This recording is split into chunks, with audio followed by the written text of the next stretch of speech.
Like to have you with us. I think you'll find a lot of the information would be very, very interesting.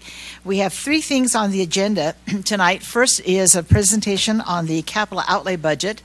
The second is the MGT report. And the third is board governance. However, we are going to modify this a little bit because board governance probably we won't have time for. So Ada has very graciously typed up a handout for all the board members, which they can read later, in regards to the chapter we've read in the book. So if that is okay with the board, then we'll just do the two business items on the agenda. So we'll turn the time over to Dr. Farnsworth.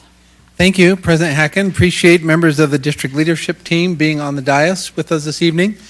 We generally don't sit separated by gender, but apparently this evening we're having a little bit of so. You told us to do that. All right. I'll work that out with them tomorrow. I apologize for any concern that causes with the audience. So, Jason and B, appreciate you being here. Appreciate your work on our budget. We are in budget season, getting those approved and moving them forward. And so we have an opportunity tonight, this afternoon, to share those with the board and the public, our tentative capital budget outlay. So we'll turn the time over to you, Jason, and you, B. Thank you. Dr. Farnsworth, we're excited to be here. Excited for this group here. Grateful for Bea and all the work that she's done and her team. So we'll recognize a few people here with us from Business Services. Jason, I'm not sure your microphone is working. I think it is. There you go. Okay. I'll just put it right here. Okay. So we got to recognize everybody that's here. So back here we've got Ryan Clark, and he's our Assistant Accounting Director. Robert Boyer, our Accounting Director. Laura Lee Nebeker, our Senior Budget Analyst. And we've got Crystal Michaelis and Jennifer Nilsson, both Budget Analysts. And Derek Farnes, our Director of Analytics and Business Analytics and Projections. Did I get everybody? Okay. So I'm going to turn the time over to Bea, and I'll jump in where needed, and we'll try and be as quick as possible for this. I said we're kind of the opening act for a big band today, so I know my place.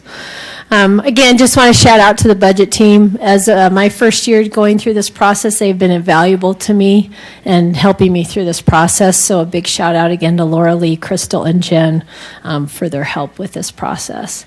There's two sections to the budget process. We have a capital section and an operations section. So tonight we're going to be talking about the capital section that we've gone through this process with recently. We've had a few meetings with committees, and in an effort to align the capital requests with the available revenue.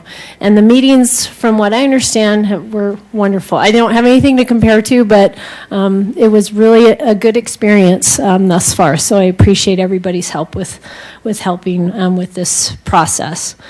As it shows here, the capital budget revenue that's available for the request was just about $5.5 million. The budget requests that came in, there were 33 requests came in for a total of $72.3 million.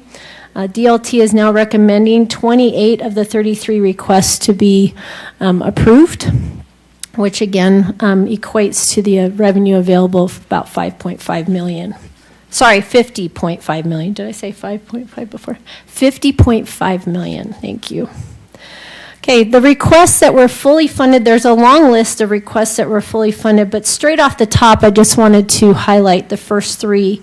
Bus lease payment for $982,000, lease bond payment for $12.5 million, and about $433,000 for Alio and TS annual maintenance.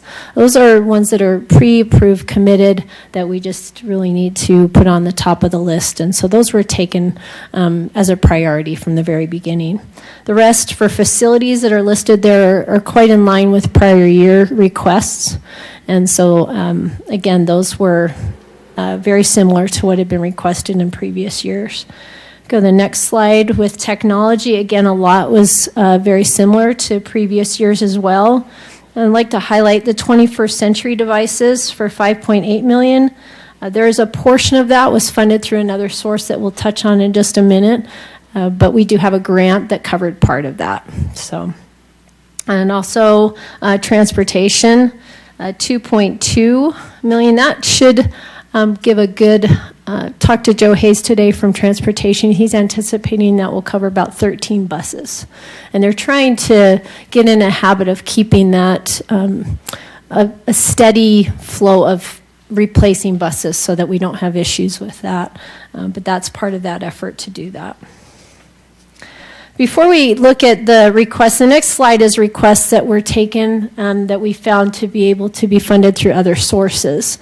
And before we touch on those, I just wanted to kind of back up a minute and just highlight that in FY24, tax rates were increased by 4 increments. And 2.25 of those increments are used for site acquisition and a building fund, just kind of as an ongoing reserve for that. So for FY24, the amount set aside for site acquisition is about $4.5 million and $8.3 million for the building fund for a total of $12.8 million. For FY25, the value of those increments can increase, and we are expecting them to. So the amount put into that site acquisition and building fund would be about $13.16 million. So those are all kind of funds that are accumulating and that we're setting aside for specific purposes. So if you look back at the request to fund from other sources, the first one is facilities. A request came in for portable classrooms at $3.5 million. So we would use that building fund to help fund that request. And that would go to construct 14 class satellite at Westlake High School, relocate 6 satellites for full-day kindergarten and other school growth. The next request, there was a request for $8 million for architect services, which would be for the new high school in Saratoga Springs. Again, we found that to be one that we could use for those funds that we were setting aside in the building fund. Another one was $100,000 for a high-volume printer. We can fund that through the bit print shop revenue, and so we kind of set that aside to be covered through that. $40,000, there was a request for that for a surplus office reception area over at the warehouse, and again, we found that we could fund that through surplus revenue and the money that comes in from those sales. The $1.1 million from technology was the other portion of the $5.8 for technology that for 21st century devices that can be funded through the digital teaching and learning grant. So that was good that we could just set that aside to say we can use that portion for through the grant. There was a request for $8 million through the budget process for the West Transportation area. And Joe Hayes took that off his request, but we found that, with time, if we set aside about $2 million as a habit through the budget process with the building fund that we have that we're setting aside through the increments, that we could put things aside for that West Transportation area. So that was part of that request that we had. Any additional revenue that comes in, we would again put towards that building fund and increase the amount that we have for those needs for site acquisition and building fund. Jason? Nothing to add there. You did a great job. Any questions from the board? I have a question. So back a few slides when you had the, I guess the fully funded items like Alio. Yeah. Do those sometimes vary year to year? Like, or do they increase it? Is that a set price or does it increase every year? That would be a good question for Robert actually behind me, but I would say it would probably Robert, increase. thumbs up, thumbs down. Okay. Yes. A 2% Yeah, increase? 2%. Okay. Anything else? Joy Lynn? So as we look at this, we funded almost all of the programs. What programs or requests weren't funded? There are 5, but I don't know what they are. I think the 5 there are, most of them are in the other sources. So there was the 33 requests that came through, but then been able to fund them through these other avenues of funding. So there's a few more there. Let's see, 1, 2, 3, 4, 5, 6. Actually, all of those were covered through other sources. So we were able to fund all of the requests. So, well, the request came in, but through that process, the requests that initially came in at the table, they'd say, well, I can take off this much. So once we went in the initial meeting that we had, just to kind of give you some background on that, we came in with the, if you go back to that first slide, Jason, we came in at 72, and then we're saying, well, we have to work to 50. But 13 of that kind of came off the top because those were just needed.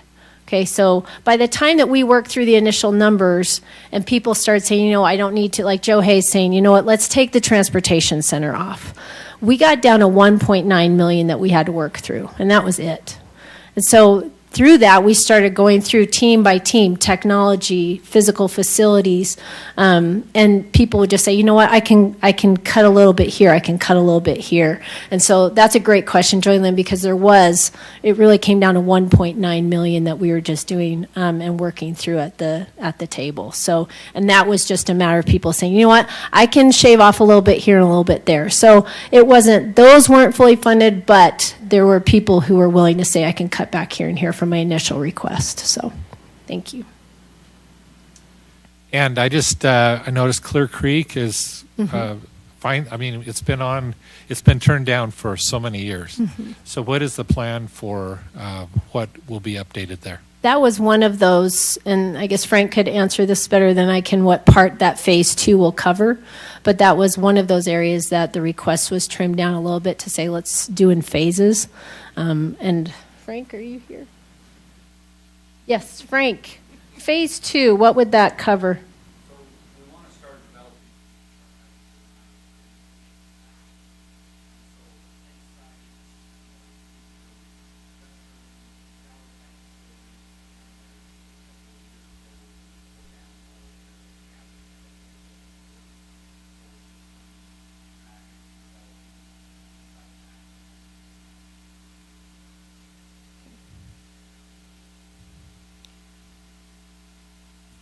That was phase 2 for Clear Creek. How many phases are there for Clear Creek?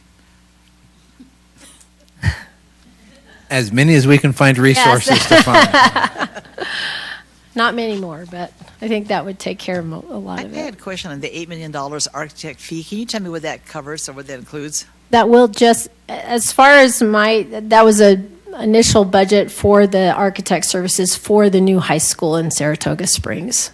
So is this going to be a totally new design, or is it one that it is? So we're not using plans we've had before? From my understanding, Frank can correct, but it has to be a new design, and I think we want a new design also, but I think it has to be.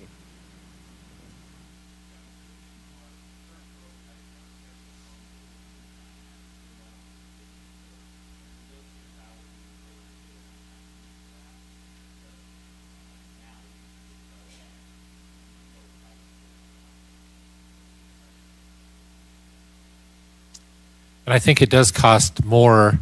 I mean, we got a discount, right, when we reused the same design, but it was only like a 20% discount, I think, or something like that. So it's even if we reuse the same design, we still have to pay the majority of the architectural fee, I believe.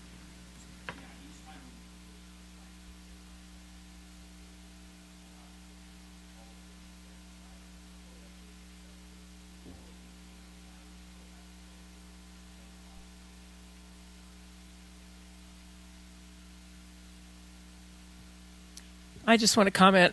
I appreciate the district department chairs and leaders who have seen what the numbers are and have responded to the numbers in ways that they are equipped to know what the needs are, what can be deferred and what cannot be deferred.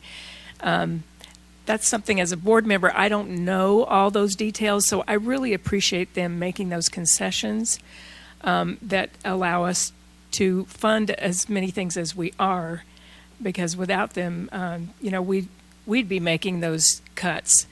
And I think they're the more qualified people to make those decisions, so I appreciate they're making those sacrifices.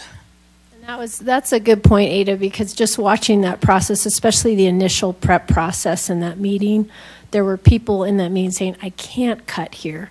So then you saw other departments saying, well, I can here to allow you to do that. So there was a really cross-sharing of funds and trying to meet those needs that were most important. So thank you. I have a question that maybe doesn't have an answer. There have been many years when we've had to defer capital needs because we didn't have the funding. How are we doing with that? Is a little of this catch-up game? Are we trying to maybe go back and pick up some projects that we've had to defer in the past? I think we're at a better spot than we have in previous years, and I think it's a lot with the increments that the board went through last year. Even though a portion of that, the 2.25, went to a building fund and property, which we really need, but we were able to, last year when we did that, bring all those other ones back up, and then that's going to continue forward. So I think we're in a good place there. And physical facilities with 92 schools would continue to support board efforts to increase capital.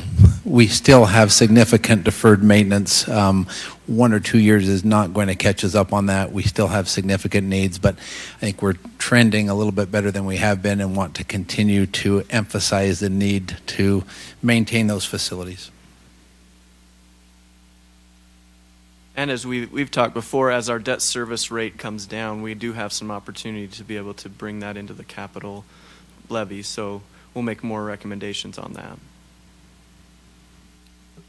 Of the things that weren't funded, what's the most pressing, like the one that keeps you up at night that we weren't able to cover?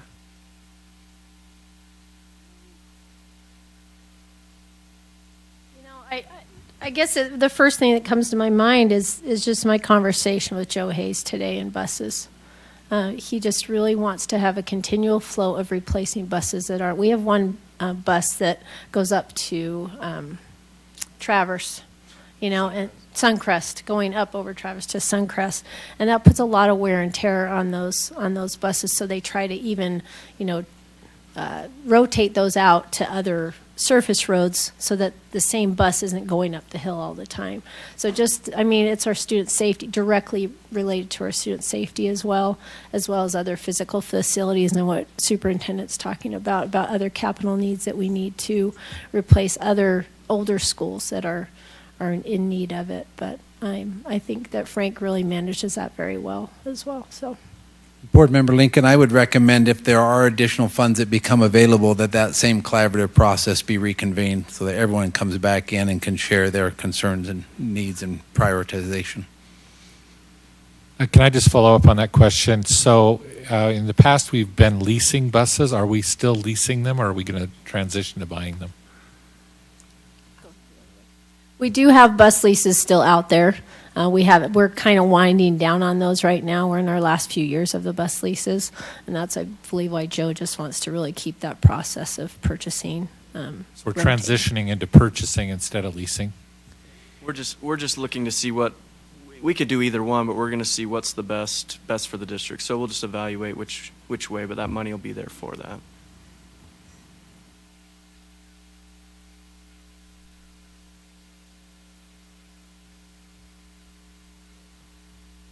Are there any other comments from the board or questions? That being the case, thank you very much. We appreciate that. It's very informative, very helpful to us. We'll be visiting that again in board meeting. So now let's hear from MGT. Thank you, Board Member Hacken. As our representatives from MGT come forward, we're grateful for the opportunity that we have had to work with them, Lance Richards, Rob Tanner, and Monica Fadirai. I'm getting close. I'm still working on it. I didn't say Ferrari, though, so we're getting there. Appreciate the opportunity that we have been working with them since this past summer as we entered into contractual obligations with them as they won that bid to look at district reconfiguration. We appreciate the collaborative opportunity we've had to work with them. They've been on site to do the presentation, are on site came in yesterday, will be with us today, and then they'll be back in March to have some open house and other meetings with our patrons. So we appreciate their work, and we'll turn the time over to them to present their initial findings. Press the button. Thank you. I'm going to turn this over to Dr. Richards, but I just wanted to say, we appreciate the opportunity to partner with you and work with you. And I didn't know, this is the first time I've ever been referred to as the big band, but yeah, we appreciate that. But it was nice to meet all of you earlier today and give you a preview. And I just want to say, as we get into this, that this is a working document, and so it's still in draft form, and you'll even see we've made some changes based on your recommendations from earlier today. So. Hello? All right, so for those of you that, well, none of you know me. For those of you that don't know me, I find it very hard to sit down during these presentations because I feel like this is a teaching opportunity to kind of share this information with you and bring this forward. I see a lot of familiar faces in here in terms of some of our stakeholder engagements and our community interviews as we began to go through this process. And so thank you for your participation. As Rob shared with you, this is a kind of a work in progress. So for those of you that join us again for our community engagements and our sessions that are coming up the week of March 11th, really those presentations are the 12th, 13th, and 14th, and information is being sent out from the district regarding those information.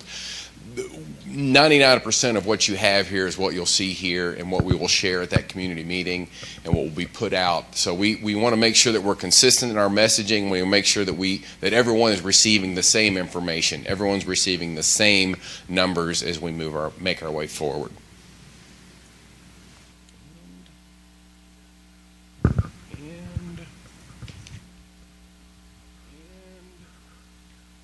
There we go. There we go. That does work better when it's on. Imagine that. So just a brief of our project team. Rob Tanner's got a long history working in large school districts, working through maintenance, has a construction background, a human resources background, all those sorts of areas. Monica works with us in terms of data analysis, stakeholder engagement, helping us kind of put together the numbers and the charts. My background, I am a former school superintendent, teacher, elementary principal. Any elementary folks in the house? Best job ever. And also a school bus driver, believe it or not. I still have my CDL. That's my running joke with all the meetings I have. I was very interested in the budget process in terms of, my God, a bus. When I first purchased the bus, it was about a $75,000 proposition, and now they're well over $100,000. And so as you look at budget and you look at costs and we look at all those things, everything we know about money is everything gets more expensive in your household, in a district, in a business, and those sorts of things.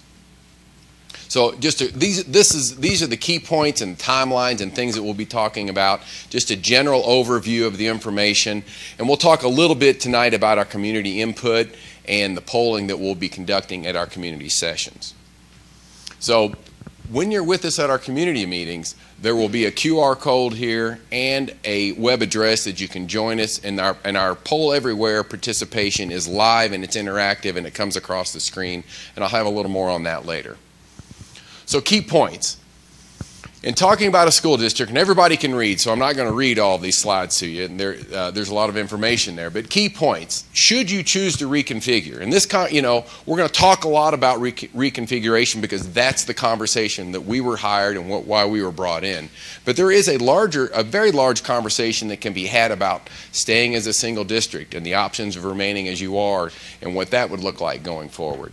But should you choose to reconfigure, should the board choose to take that question forward to the electorate, every one of those new districts will have to agree to that. So if you decide to do two districts and one of the districts says no, it's off the table. Also, the districts have to be geographically contiguous. We can't create an orphan school. So in taking a look at the options we're going to present, and we will have 6 options for you later to take a look at. And it's very comprehensive, but we had to make sure that these districts could exist on their own and meet the statutory requirements. So potential timelines. If you come back to us based on what's happening this week with the state legislature, if you come back to us in our community meetings here the week of the 11th, this chart may be gone because there's some conversations are at the state legislature. But as it stands right now, the school board will have to make that decision whether to bring that question forward, possibly around April 23rd. The county commission then, they have to bring that forward to the commission and make that request. to put it on the ballot. The county commission then has to establish a committee. There's about a 60-day window that includes these 45 days for public comment, 14 days of at the end of public comment in order to bring it to a vote, and then 90 days before the elections submit to county clerk. And then the ad hoc committee has to deal with the questions of financial viability, impact on the district, placement of the district, and the positive and negative effects. Now, they could take our information and bring that forward, or they could choose to generate their own information at that time. But again, all of this is subject to change, and I think we're likely to know by the end of the week how much of that's going to and how that process is going to work. All right, so just a demographic overview of just your school community, your larger district as it stands. This is Utah County. Of course, it is not. The district does not make all of the county, but if you look at just oops, sorry, that's not the laser pointer. If you kind of look at where your district population was in 2018 and carry that across what we're anticipating your population to be, just shy of 700,000 in 10 years, with a 26% growth. I'm not telling you anything you don't know. You have monumental growth in your county as a whole. And there'll be more about that as we make our way forward in terms of growth. So if you look at your school age population in the terms of this is by age in terms of the entire district. But if you look at your population here, and you can see as the pattern goes across, interestingly, we're forecasting a little bit of a drop in that 5 to 9 year old change as you bring that forward. Now, it's not a significant drop. However, because it's mitigated largely by the other growth factors within your school communities, but it's just kind of an interesting demographic note there. However, you'll note that the under 5 years kind of backfills it a little bit in terms of its growth. So it's just kind of an interesting point in the numbers as we make our way forward. I would say this, and this is a kind of a graphic representation of that. I will say this in terms of your demographic information. You know, we take a look at this, we're making 3, 5, and 10 year forecasts in terms of demographics. Much like a weather forecast. If you watch the news and you're planning a Saturday party and you're a week out and you've got your 10 days out and they've given you your 10-day forecast, you go, all right. 5 days out, you're starting to pay attention. 3 days out, you're canceling your plan if they're calling for rain. So demographic analysis is very similar. You want to revisit it, you want to update it, you want to refresh it, so you can kind of keep that the end results in mind. Interestingly, you can kind of see that school district did experience kind of a large group making their way through the high school and junior high and high school, so you'll see that growth in the 20 to 24-year-olds moving forward. So just a quick, very brief overview of the demographics as they relate to your community. Interestingly, you got about 3% unemployment. That's terrific. You've got an expansion of, wrong button. An expansion of job anticipated positions up to 323,000 by 2027, and that's a 12% increase. So that is growing communities. There's a couple things that have to happen. But one, is you have to have jobs for folks to come to, and a growing economic base. And you also have to have the housing, hence some of the growth that you're experiencing in the district, and so folks can have places to live if they want to live and be a part of your communities. Taking a look at this is interesting to me if you look at it in terms of your professional, scientific, and technical services. That's the largest area of growth, and we know a lot about Facebook and Google and other things that are taking place.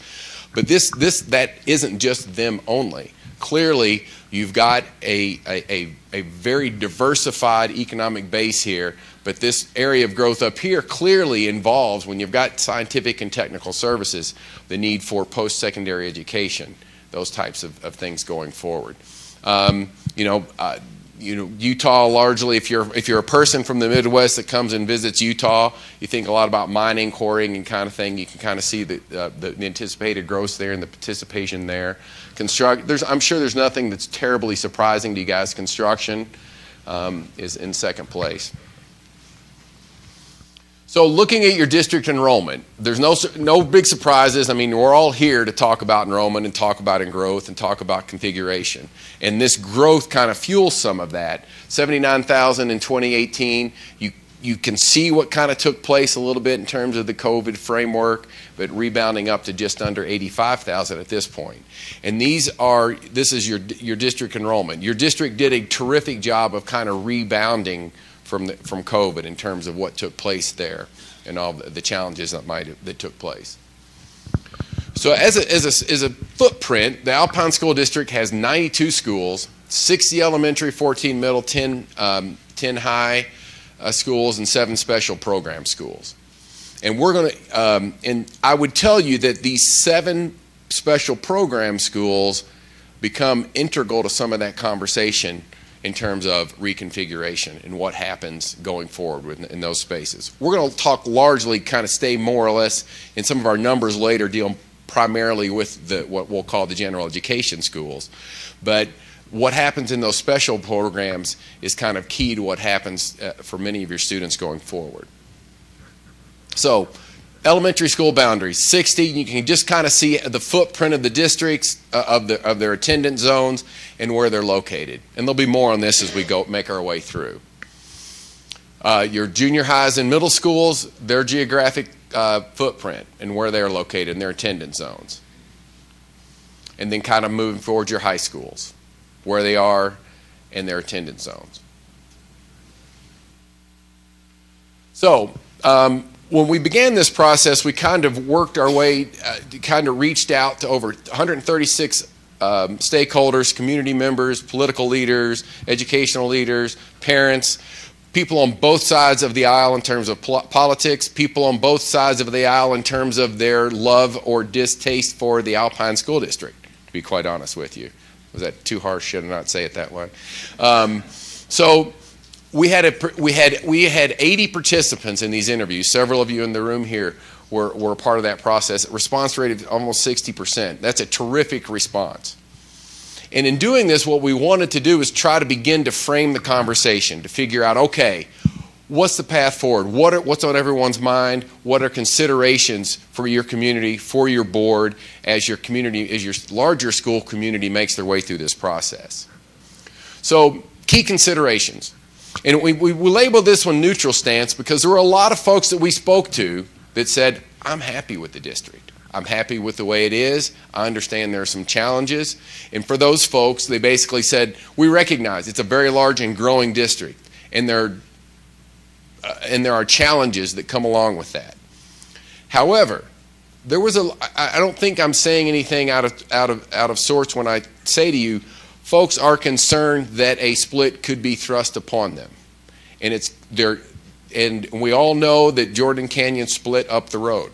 I mean, we're not saying anything out of sorts in that regard. They wanted to make sure that if there is a split, if there is a reconfiguration, they want to manage it. They want to manage it and consider it a well-executed split going forward to make sure that all of the bases are covered. And interestingly, to Monica and I, as we went through these conversations, there were mixed opinions about the tax impacts, whether or not it was largely tax-driven, whether or not those concerns would be the overriding concerns going forward in terms of reconfiguration. Now, we did have conversations. A lot of folks wanted to talk to us about the Orem vote and the bond vote and those sorts of things, but they didn't feel like, in terms of just general taxes, that would be the largest determining factor in terms of reconfiguration. Other key considerations: financial impact of duplication of services. Right now, what you saw taking place here in this work session would have to take place in 1 or 2 other districts. The same central services would have to be provided in 1 or 2 other districts. That administrative overhead can be considerable depending on a district. More on that later. There will be challenges and disruptions. If you split, if you choose to reconfigure, there will be certain challenges and disruptions to students, to staff, and to communities. How do we divide the assets?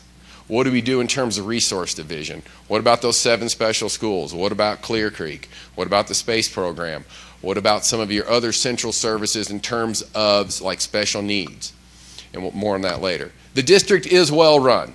Even folks that were detractors of the district appreciated that in general, the district is well run.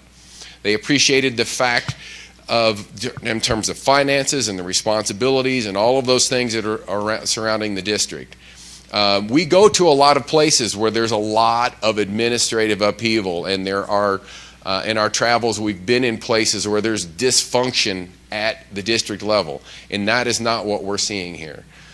In terms of operations, in terms of the day-to-day, in terms of the community perception, and this is not just a pat on the back for your school board or a pat on the back for your district officials, but the community as a whole does seem to have an appreciation for the operations of the district.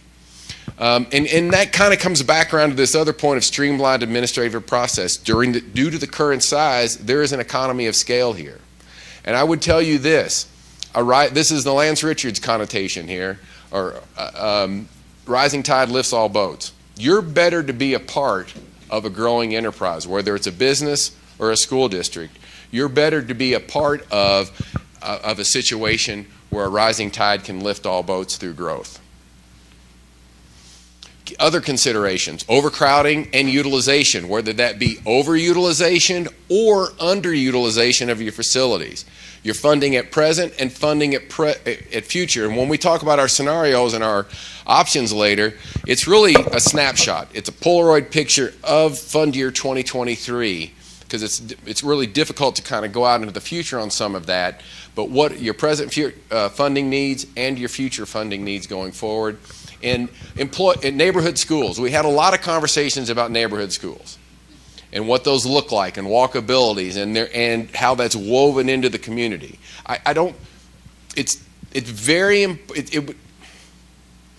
You can't overstate the importance of the neighborhood schools to the neighborhoods in which they are located, into those communities. That's very important. It's a very important consideration for folks going forward, whether you stay as one district or you decide to reconfigure. Employee concerns. This would be difficult to overstate, because what happens with the employees? How does that work going forward?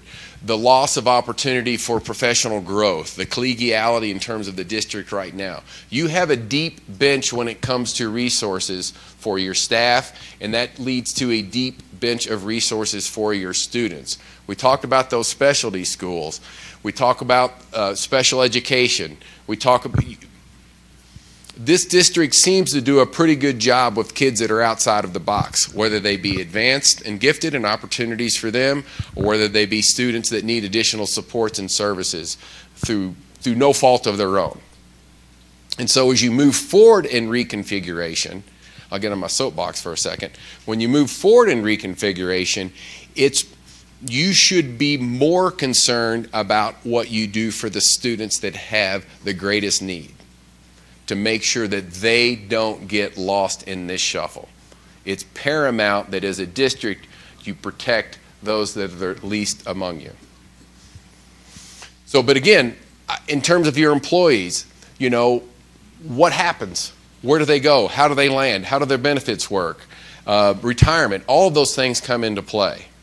And if isn't handled well, I would tell you this: if the split comes, if a reconfiguration comes and it's not handled well, there could be a potential loss of talent. Because if you've got a teacher with that institutional knowledge, it's been doing it for a long time, and they're in that 2, 3, or 4 year window when they could retire now, but they want to stay a little bit longer. But they don't know what the future will bring. You could see a little bit of an exodus. I'm not saying that will happen, but you could see a little bit of a loss of a talent in those situations. Key considerations: resource distribution, equitable allocation of those dollars going forward, representation and local control. There was a lot of conversations that centered around, okay, if we do reconfigure, we can have a little bit closer to home representation. We can have a little better representation in terms of local control, and a more governance tailored more to local needs. So, so that comes forward in terms of that reconfiguration conversation.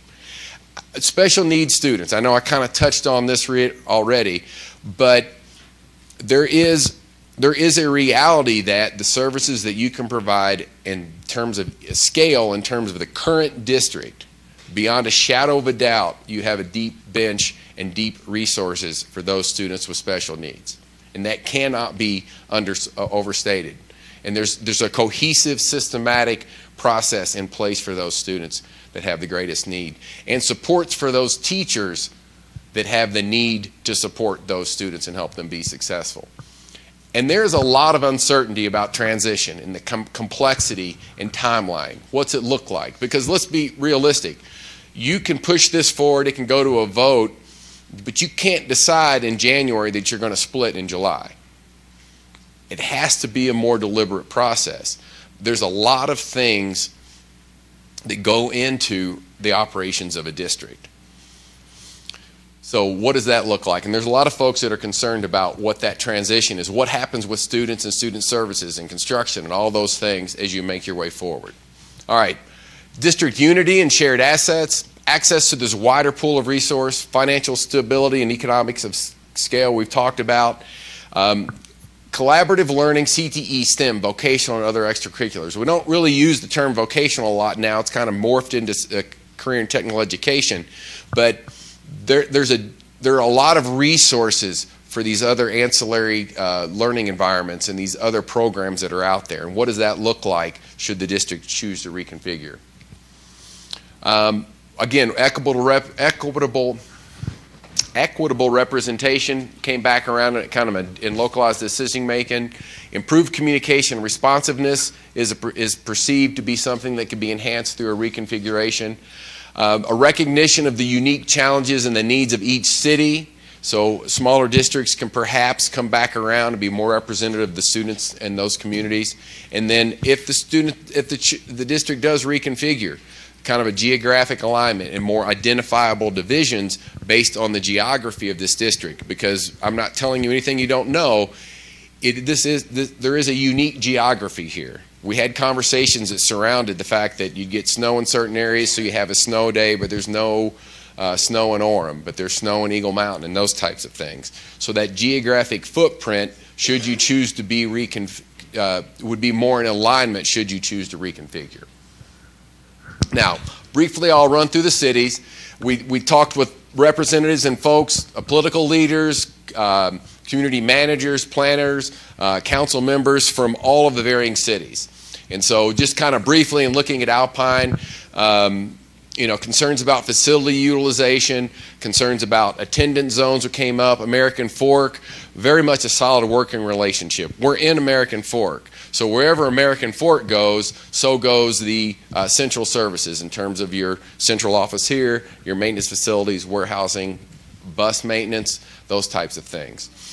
Cedar Fort, consideration of current facility needs, and really a lot of conversation around future growth and future school construction. Cedar Hills, attendance zones, Eagle Mountain, growth and focus on future needs. Fairfield, similarly, equitable distribution of current resources, but in recognition of a stable relationships among school board members and communities. Highland, desired for a well-planned split. If it happens, they want to make sure it happens with some level of fidelity. Lehigh, interestingly, they understand their desired position in a two-way split. Because if it's an east-west split, and we'll talk about this in a little bit when we look at options, it's kind of where does Lehigh land in that situation. I know there's been conversation, a larger conversation, a broader conversation about, well, should Lehigh go on their own? We'll talk about that in our options, but we did not get a lot of feedback and a lot of desire for that in our conversations with folks. And then Linden, the preference for the neighborhood schools, but the current feeder patterns were a concern for Linden. In Orem, local control, there's a lot of that kind of was the stem of behind the vote there for local control, but keen interest in maintaining your neighborhood schools, the concerns about the challenges of a larger district, and then really a lot of conversations with folks there about refurbishment of their current facilities and stabilization efforts going forward. Pleasant Grove, interesting, we did end up having some conversations around taxes and whether that's a large impact. But a sense that if the split has to be imposed, they have a sense that the split may be imposed upon the district, and they want to to retain local control of that process should it happen. Saratoga Springs, overcrowding of schools was almost a complete conversation for Saratoga Springs and future facility needs. And for Vineyard, Vineyard's kind of a unique spot. Their attendance patterns and where their kids in maintaining those and those historic alignments were of a concern there. All right, getting to the nuts and bolts of it, why you really came here. The costs and the options. I guess I could have just jumped to that. So basically, it's important that everyone understands money follows the students. So when we're looking at and setting this up and we were bringing this together, we were able to chart, this is where all your kids are. These are the schools in which they're affiliated, and these are the communities in which those schools are located. Okay? And we're going to talk about buckets of money here in just a second. But money follows the students. All right, so your financial considerations. There's basically 4 buckets of money, and maybe we should have used buckets for our graphic representation here. Everyone seems to have this conversation around federal. They seem to think that the feds spend a lot of money on our schools, and 10%'s money. Don't get me wrong, I'm not saying it's not money, but it's not the money that drives the schools. It supports things like all their titles, Title I, II, III, and IV, but a big one's the school lunch program through the Department of Agriculture. So just know it's important money, but it's not the main driver. You've got some ancillary things here. You'd be surprised how many school districts have just a little trickle of money that come in from cell tower leases, just because they have some of the good locations for that, and a little 50 square foot plot over there puts up a tower. A little bit of rental, not a lot here, but some donations. Your local tax, about 23% of it. Your property taxes here, basic, vote board, debt service, capital projects, some operations dollars in that. But the lion's share of your money if you take nothing away from anything else that happens tonight, money follows the student. Okay, so so here's your dollars and related to weighted pupil unit. And there's a lot behind that in terms of special needs and other complexity factors that come in this. But your weighted pupil unit here is at 65%. All right, so you've got 2 kinds of expenses in a school. And the lion's shares of those, 78% of them, are the direct expenses of operating that school. The utilities, turning the lights on, paying your people, getting paper, getting toilet paper, buying pencils, that sort of thing. Technology services related to that facility in terms of, your little server room and the racks in the corner and the Chromebooks and all the things that come into that, the technology that's needed. Your school equipment, balls for recess, equipment to get, desks, all those kinds of things come into play. Those are direct expenses for a school. And with schools, there are economy of scale when it comes to schools as well, and we'll talk about that in a moment. Your support expenses are those things that are behind the scenes that support a school. Transportation is a huge percentage of that. It costs $4 to $5 a mile to run a bus, okay? And so maintenance services, in terms of all of those sorts of things, supply service, central offices, your central office employees and salaries. I would tell you this, we travel the nation. That's a really good percentage in terms of your central operations. That goes back to that economy of scale, and that goes back to that efficiency of a large district, okay? That's a really good number. And I would tell you this, that number only goes up if you divide, because there are duplications here. Maintenance services. You're going to have, you can divide the trucks and the vans. You can't divide the tools. You got to have all the same tools, okay? You got whatever number of buses you have. You can divide the buses, but you have X number of buses in reserve now. You're going to have more buses in reserve in terms of total, in terms of those districts, and you're going to have a few more drivers to try to make sure you backfill that in case you have shortages. All the folks you see up here get repeated in some form or fashion when you move forward in that situation. All right, option one. Option one, to be quite honest with you, is one district. It remains as it is, and it's a viable option, okay? You got 84,000 students. You got an adjusted taxable value of 49 billion. I got to make sure I get my billions and millions right, so please correct me if I say it wrong.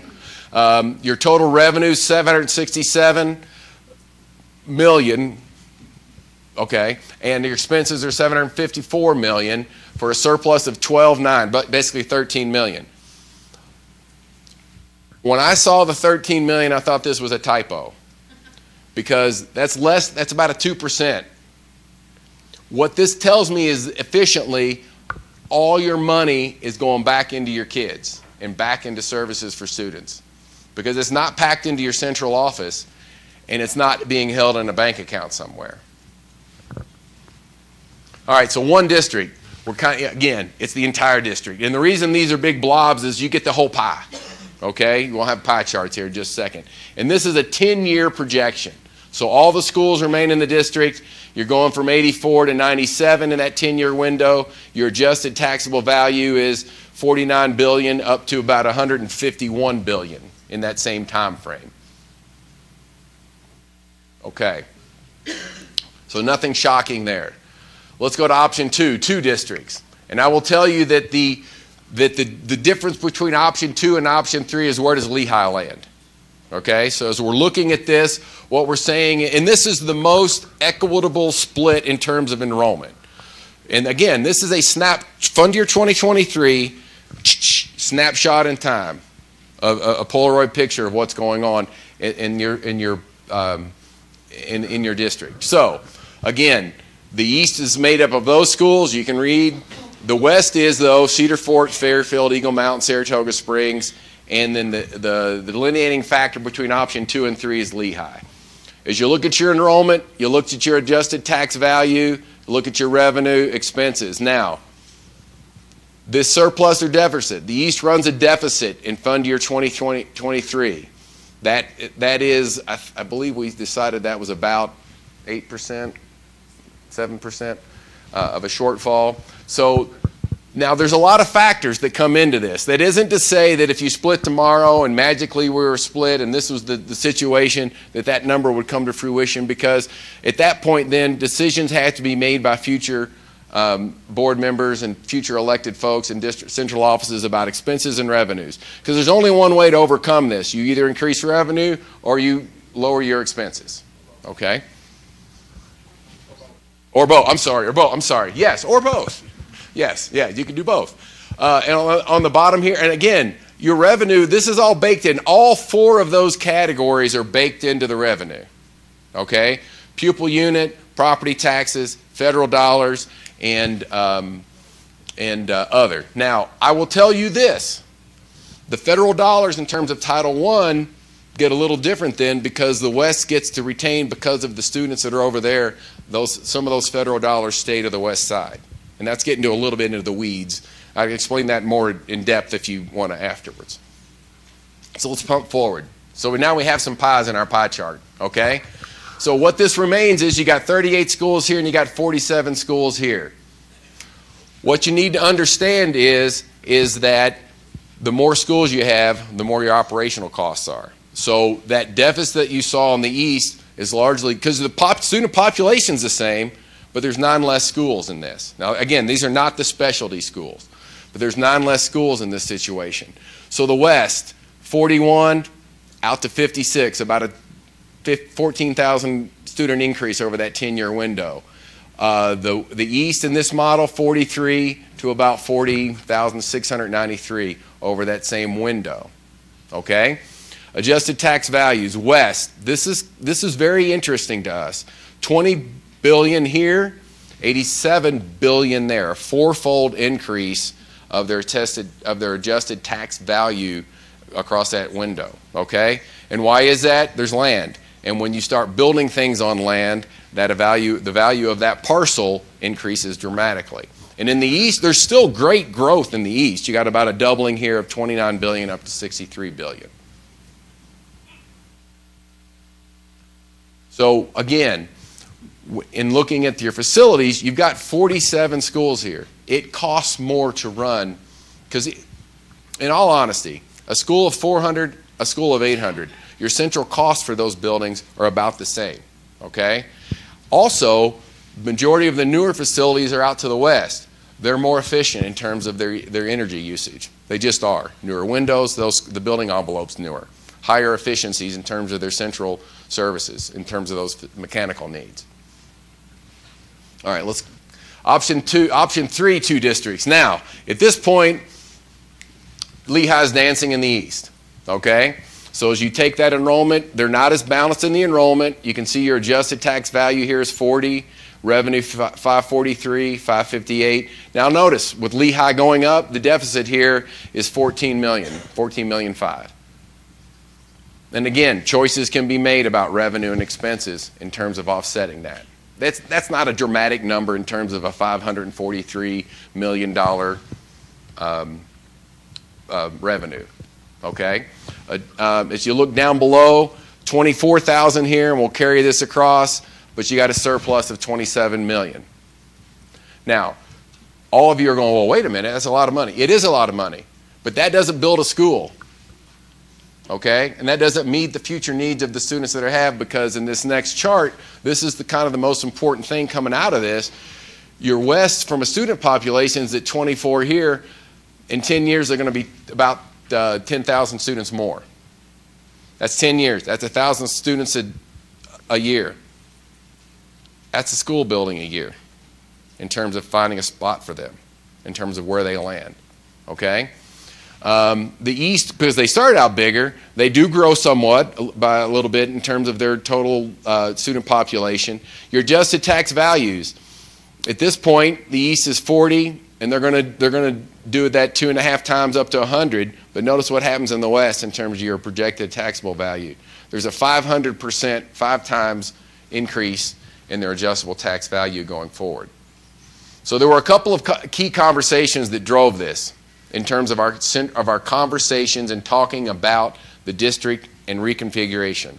And the key question was, could the West stand on its own from an AV standpoint? Could they build buildings? Could they meet the needs of their students on their own? The answer is probably yes in this scenario, to be honest with you. It would be a pinch in terms of those dollars, because although that sounds like a lot of money, it's not a lot of money when the $175 million high school that was built has a lease bond payment of $12 million.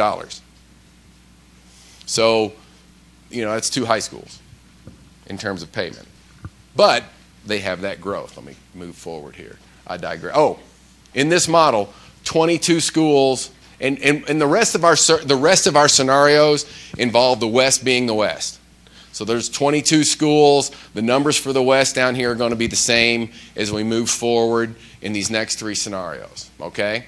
But 22 schools, 63 schools in terms of what's going on there. All right, option 4, 3 districts. We told you there were 6 options. You didn't believe me. All right?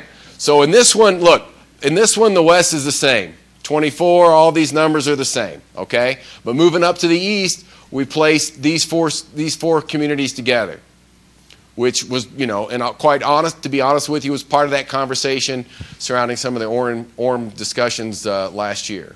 Or was that two years ago? Last year? Last year. So 25,000 students, that's a good-sized district. Adjustable tax value of almost 18 million. Revenues, expenses, deficits. That's not, it's not a huge amount of money. It's $6 million. It's a lot of money, but it's not when it's compared to the 229 million in revenue. Enrollment here at the Central, Lehigh's in the Central, partnered with these communities. 34,000, 17, 314, 323 for a surplus deficit of about 8 million. Again, not a terrible number when conversations can be had about revenue and expenses. Enrollment down here, it's the same as our last scenario for the West. Again, snapshot in time. 3 districts kind of breaks out this way. 30 in this point. Central gets 33. The same 22 out to the West in this snapshot. But your projected enrollments are located up here.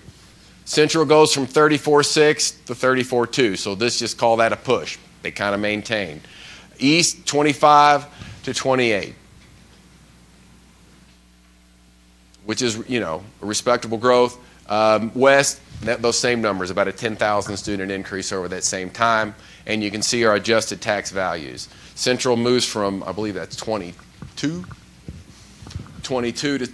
so 3-fold increase to 66. East runs from 17.9, call that 18, about a doubling up to 35, just under 36. West goes from that 9 to 48. There's a lot of math here. I know. We're not playing checkers here, ladies and gentlemen. This is chess. I have a good slide for that. We should work. All right. So option 5, 3 district. In this particular situation, Pleasant Grove is coming down to Central. Okay? The east is made up of Orem, Vineyard, and Linden. You've got enrollments of about 18.4.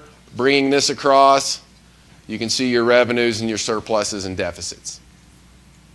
Central, with Pleasant Grove into the mix, 41,000, 26 revenue of 375, 377 for a deficit of 1.1.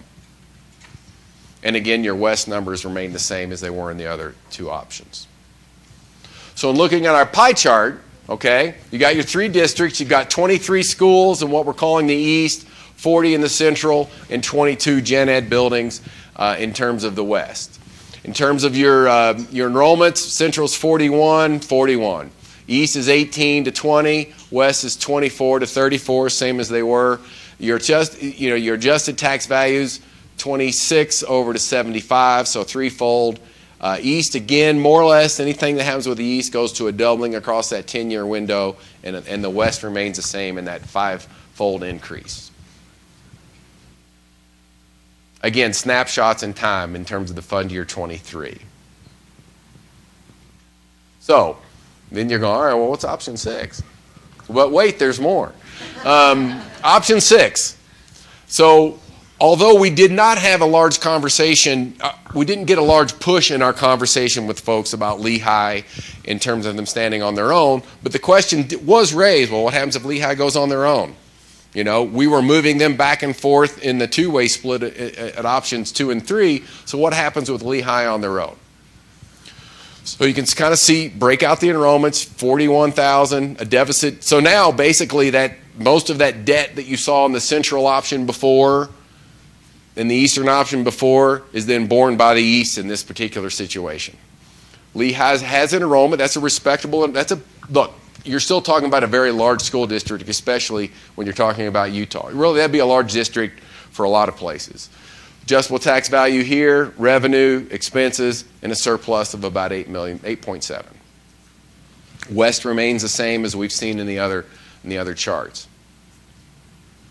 The challenges for you, though, are for Lehigh is in this scenario, they have to kind of look around at their neighbors because communities kind of age much like people do, okay? So if Saratoga Springs and Eagle Mountain, I don't know if I want to say the toddlers of communities, is that? Okay, we'll go with that. Are there newspaper here? Nobody's going to share this. Nobody's, right? All right, we'll go with that. All right.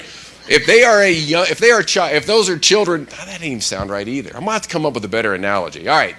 So those are young communities. You can see where they are. What's that? Larva. Larva doesn't sound any better. Bugs are cool. I'll go with that. All right. So, so if you can see what's going on Saratoga Springs and those areas in terms of growth and see what's going on there. But you can also, on the other hand, see some of your older communities as they've come up through. You've got Provo, you've got Orem, you've got other folks. So Lehigh is probably in that, if you've got the kind of the younger set over here, and maybe I want to say boom for those of us that are borderline boomers over here, then you've got Lehigh in the middle. So the question for Lehigh would be in this scenario, where are they demographically 10 years from now in terms of their footprint, in terms of their growth? Again, if you go back to my earlier statement, you're always better to be a part of a growing enterprise in terms of growth, and the larger a district, the better central service you can. I told you in protecting the least among us, what happens in a Lehigh in terms of resources for those students? What happens with a Lehigh in terms of resources for professional growth, for staff, and those opportunities that come into play? So there's just a lot to be considered in that scenario as well. So if you bust this forward, you can see where how your schools break down. You got 22 as it's been, but now you got 47 on the east, 16, and I guess I should have mentioned this earlier. We made sure in our efforts in examining this, by we I mean Rob, no, I mean me, to make sure that we made the municipalities whole. We didn't want to, in talking, to be honest with you, we talked to the Lehigh mayor early on. He said, look, I understand east, west, all of those things that come in adjustment, but we don't want our community split. Because there was a conversation about using the interstate kind of as the splitting mark. And I would tell you, you're better off keeping your community whole. And that more or less protects, 99% of the way protects your existing feeder patterns in terms of high schools and things. Okay? So you've got your numbers here. In this particular case, Central is Lehigh. So you're looking at 18.7. We'd say in that 10-year window, they would grow. East goes from 41. We'd see a little bit of a decline there. But that's not statistically huge in that window. West is that same growth that we've seen of 10,000. And your adjusted tax values down here. Central 10.8, Central 38. West goes from that 48, and East is that 29 to 63. So again, kind of a doubling on the East. So aren't you glad you're not a school board member? All right. So again, when we have this presentation, board members, when we have this presentation, a couple of things I know we're going to add here for you. So if you come back, an incentive to come back and see us at our community meetings, we're going to have a little more in terms of all right, what is an increment in the new? Because Utah uses, everyone seems to understand the increment in terms of tax rates, in terms of how that impacts them and their home, their own households. When we come back to you in a couple of weeks, we will have kind of an increment then, what that increment might look like based on those adjusted tax values in those options to bring that forward. We got a whole dollar amount. You can kind of see where the shortfalls are, but we'll give you an idea of what that looks like. So when you come back to us, then our poll everywhere. We'll have our QR code up here. Are you wanting me to go ahead and just share all the questions? Is that good for you? All right. So we'll just I'm going to do a quick snap through here. When we meet with you, these aren't live, but these would be live in our presentation when we meet with the community. And when we meet with staff members, these will be live as well. And so we'll have some demographic. It's a lot of fun. It's very much like Who Wants to Be a Millionaire polling the audience. These are in work too. Yes. Yeah, great. Thank you, Rob.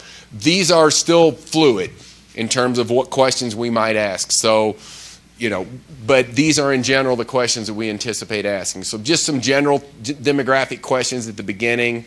Communities you're associated with, high school, feeder patterns, if you're employees. We do like to do a word wall. You throw a word up on something the school does well, and we'll also do a word wall involved of a wish that you might have for the district. Okay? And then we'll get into these are called Likert scales, that strongly agree to strongly disagree, and we're talking about some statements. The Alpine School District should remain as one consolidated school district. Question 9 would be, do you agree or disagree that the school board should recommend that a district reconfiguration be brought to a community vote? Because the core essence of the question is, should a vote be brought forward? Then, which option should be selected?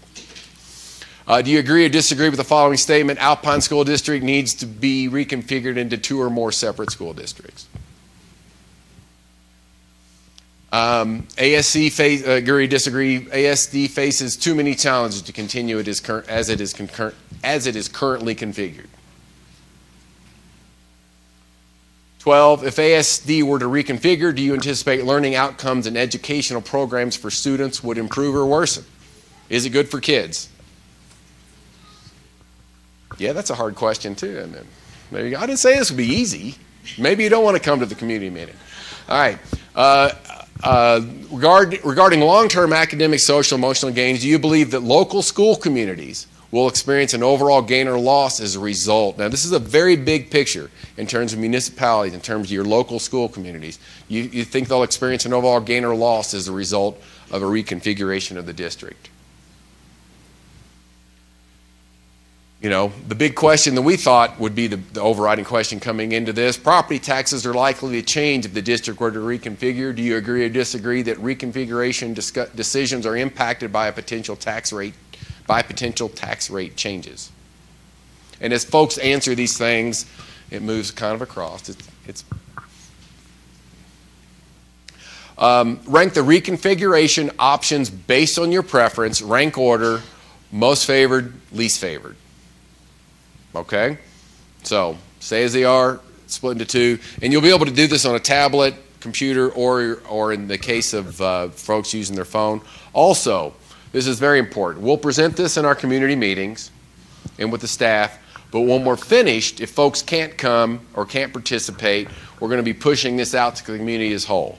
So there'll be an opportunity for those that can't be at a community meeting, that weren't able to participate that night for a variety of reasons.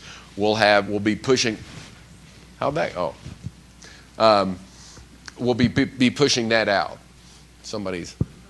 And so we'll also have a Spanish version of that for folks. So if there was a two-way split, which option is more preferable? And we may flesh out that wording just a little bit. If there was a three-way split, which option is more preferable? And we'll have those listed out. What's that? No, there isn't. It's not live in any way, shape, or form. Oh, there you go. Somebody's fiddling with it. All right, so if there's a three-way split, which is least preferable? You techie people. If there's a three-way split, which option is most preferable? There we go, Monica. Thank you. Least preferable. Just to interrupt really quickly, if you could please not respond to these because these will have an effect on what's going on. So if you do see this on your screen, please do not respond at this moment. This is going to be saved for later on. So this will have some effect on what's going on. So please just leave it. It'll mess up my presentation. All right. Would you support the district remaining as one unit with an expansion of the board from 7 to 9 members? So there was a lot of conversation that we had surrounding the potential for expanded representation of the current board. And we felt like it was, as a group, we felt like it was important to bring that forward to see if that was something that your community would be open to. And then at the end, we asked the question, do you have any additional thoughts? So folks can bring, if someone has additional questions, if anyone has additional thoughts, those can be typed, those will be shared here. We will bring those back, we'll sort those out, and we'll present. So any information, any other thoughts, anything that anyone has can be shared here, and we'll bring that back to the board for their consideration. They also have what's the button again? Feedback button on the website. So if you're in a position where you really don't want it to have it to be here, you would prefer it to be in an email or some other questions or concerns, we'll also be gathering that information, district officials will, and sharing that with us to bring that back to the board. So there's plenty of opportunity for folks to provide through our polling, through our additional thoughts, and through the feedback button, additional information that they'd like to have shared. And let me see. And that's it. So thank you. I appreciate it. You guys were great. Dr. Richards, we'll open it up for board member or staff questions. Just to remind the board, the role of MGT is to provide the district information, to give them the best information they can so the board can be wise in their governance of the district and making that determination. Part of that was these interviews that you did, gathering the data, presenting that, getting feedback on that, and then coming back out to do patron, school community council, PTA, elected officials, parent feedback opportunities. You'll gather that information, and then towards the first part of April, you'll send that information and recommendation on to the Board of Education. I don't have to hold that button? You have to speak closer to it. Speak closer to the mic. All right. Another reason that I didn't use this mic. I would also stress to the audience and those that are watching online that no decisions have been made. So I think folks sometimes come to our community engagement events and think, well, we're going to be presenting the answers. We're going to be presenting the outcomes. And that's not the focus of this. The focus of these is that opportunity to gather that information, bring that community information back so that you as a board, so you as a school community can make a better and more informed decision going forward. Thank you.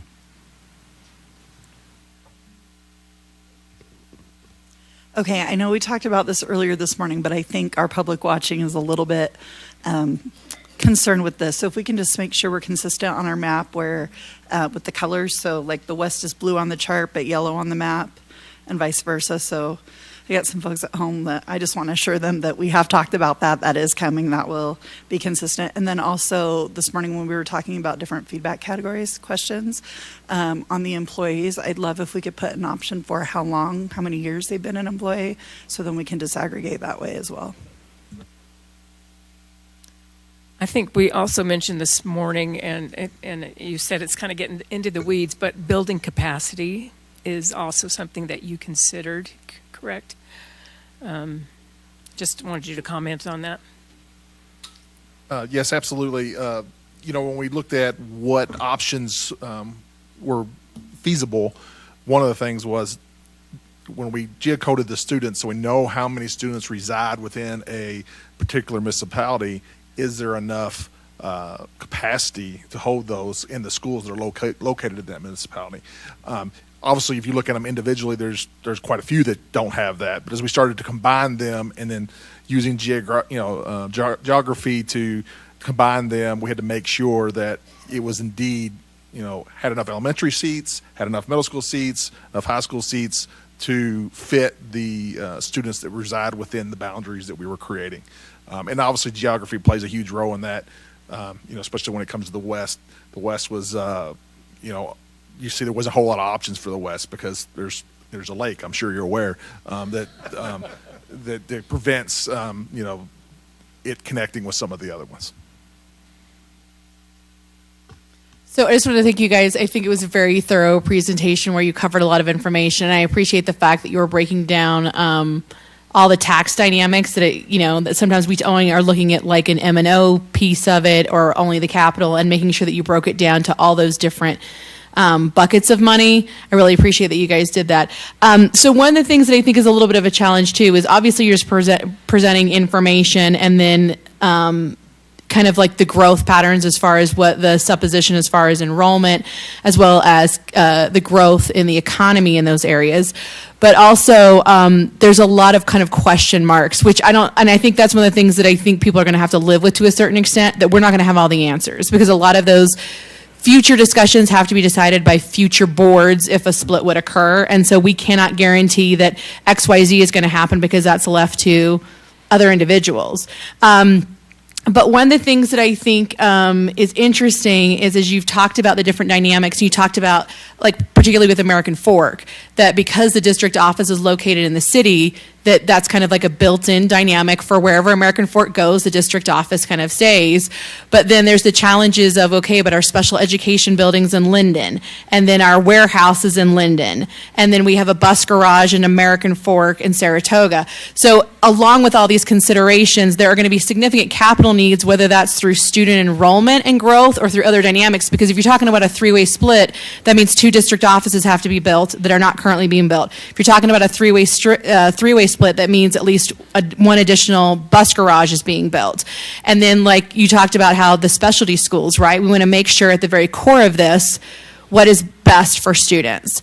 And when we have specialty schools that serve our kiddos with special needs in Saratoga and in American Fork, then the question is, if there's a three-way split, then that's also another facility that needs to be built. So in the midst of all of this, there's still a lot of question marks, and then there's a lot of consequences, because there are significant building needs. Whether it's a two-way or three-way, there are going to be buildings that need to be built.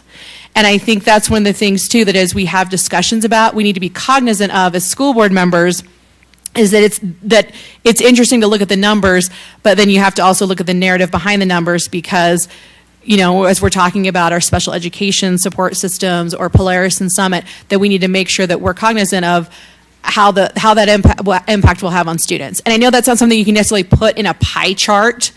And once again, those are sometimes going to be questions that are answered by other people. But I do think making sure that that's a part of the conversation, because it's not just we split at this line and we move forward. And that's, once again, not your guys' issue to solve, but I think that we also need to be cognizant when we're talking that we're aware as board members of what areas, what options are being considered, and then what other consequences will occur because of that. So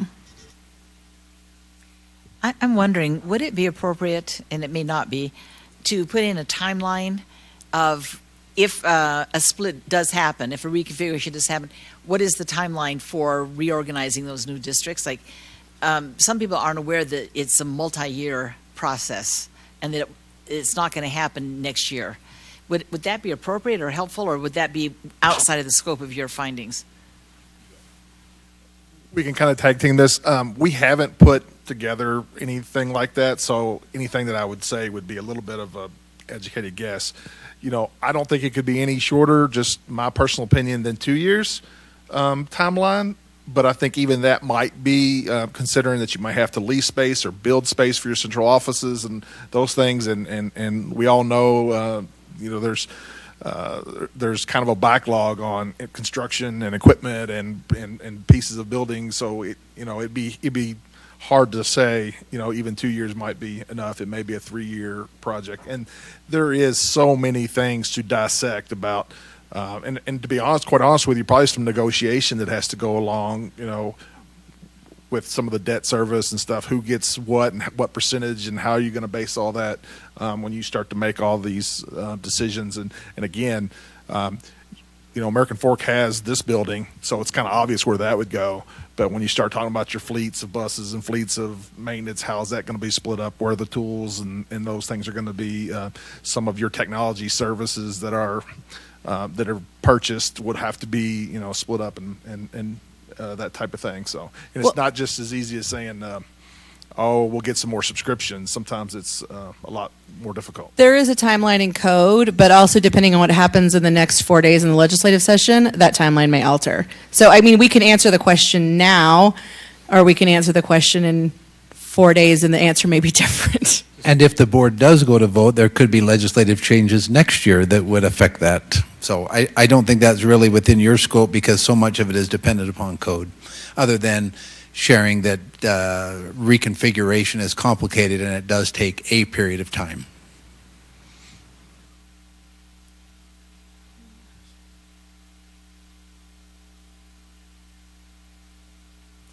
Any additional questions before we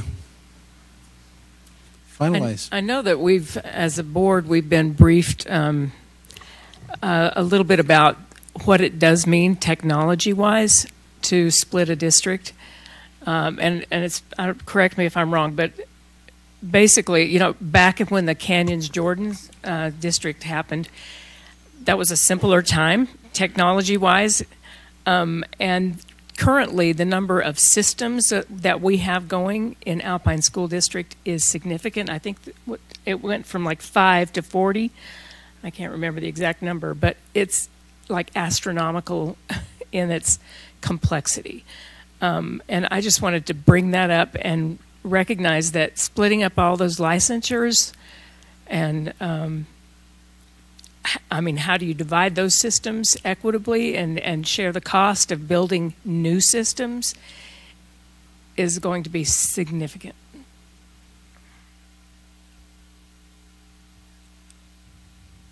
Your head shakes, acknowledge that is complicated, yes. Well, it's not just even a function of your subscriptions. You've got servers, and you got redundancies of the servers, and then you've got all of the backbone and cybersecurity. Your technology person, when we walked through this, was very, to say that he was deeply concerned would not be an understatement. So there's just a lot to the back. A school district is kind of like the duck on top of the water. All looks pretty calm. There's those feet underneath, and technology is one of those feet that are just going nonstop. And we, Board Member King, arranged a meeting with some officials from Canyons District, and they articulated they were working in those roles when that reconfiguration took place, and the scale of that compared to where we are now in terms of support services and just the complexity of it. So we're actively engaged in conversations to get an assessment of the levels of complexity that would bring. And I would stress the folks that we spoke with, no matter what side of the issue they were on, all of them wanted it to be a considered process. All of them wanted you to learn from the lessons of other folks that have gone through this in the past to make sure that what worked well, what didn't go well. Everyone aspired for this to be done at this level and not have it imposed upon you. Okay, President Hacken, we express our appreciation to MGT and the relationship that we have with you, and look forward to the adjustments that you'll make in that presentation, and then having you on site March 11th through the 15th. I don't know that there's any additional board comments or questions at this time. We do have a space on the board meeting agenda for further clarification, so we invite you to stick around for dinner and then that board meeting in the event that we have additional considerations. Thank you very much, and we will adjourn at this point and reconvene at 6 o'clock. Thank you.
Okay, we're excited to welcome you to the Alpine School District Board of Education meeting this evening.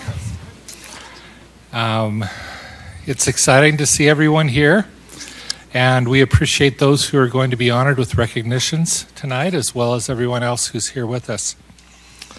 We'll get started with a inspirational thought by Rebecca Ridding. Sorry. Let's do the Pledge of Allegiance first. Sorry. There's some inspiration.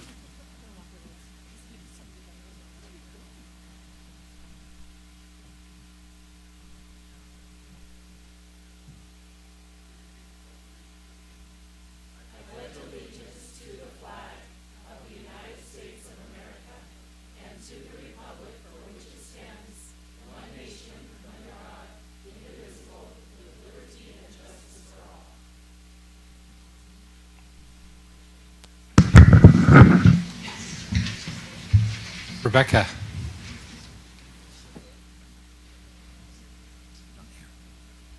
Not here. Are you looking for inspiration? I'm looking for inspiration here. Peter Glahn is always inspirational. Peter, would you like to inspire us for just a moment? I would love to. Thank you. You can just... That's where most inspiration occurs, is up at that mic.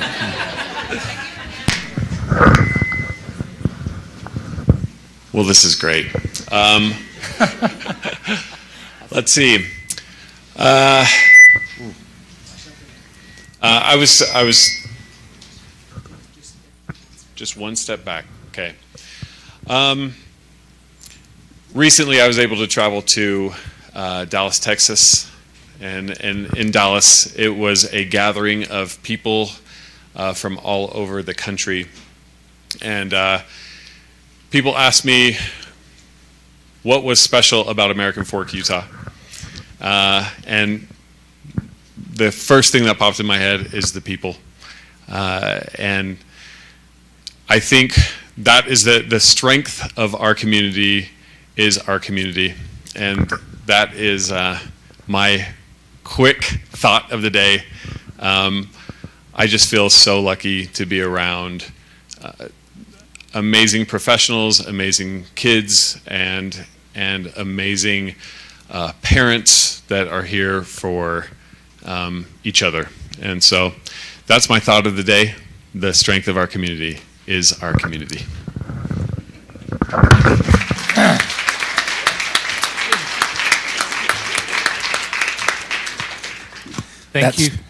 Thank you for being prepared to inspire us. And your stipend will be in your next check. So. Okay, now we have recognitions. As Board of Education, it's important for us to recognize various accomplishments made by students, employees, and patrons throughout the school district. As we honor these individuals and groups this evening, we acknowledge the families and others who've helped them to achieve their goals. Thank you for the support you've offered to those we recognize at this time. We appreciate all of your attendance here, and it would not be rude if you leave after the recognition. So just keep that in mind if you choose to do so. So we'll go ahead.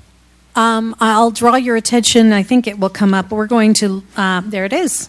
They're not in attendance tonight, but we want to recognize the high school championships to honor the state champion teams from various schools. And award certificates have been sent to the schools to be given to the student athletes and the band participants during their recognition ceremonies. So Lone Peak High School winning the 6A Girls Swim State Championship. And yes, yeah.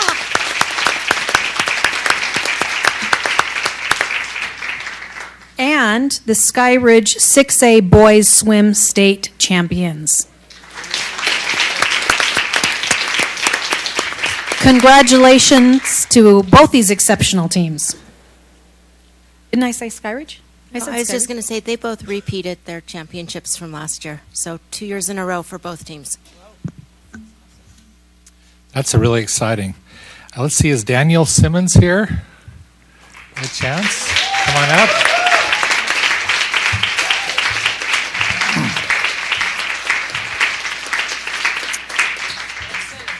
Yeah, right in the middle there. So, congratulations. Daniel has followed last year's illustrious accolades with 10 victories and 6 course records this year. He was named the 23-24 Gatorade National Boys Cross Country Player of the Year. The second year in a row, he took home the title. The Gatorade Player of the Year program celebrates the nation's top high school athletes for the impact they make on the field of play as well as in the classroom and with their communities. Said Gatorade President and General Manager Michael Del Pozo, Daniel has demonstrated that he has what it takes to serve as a role model for future generations in sport and beyond. So congratulations, Daniel.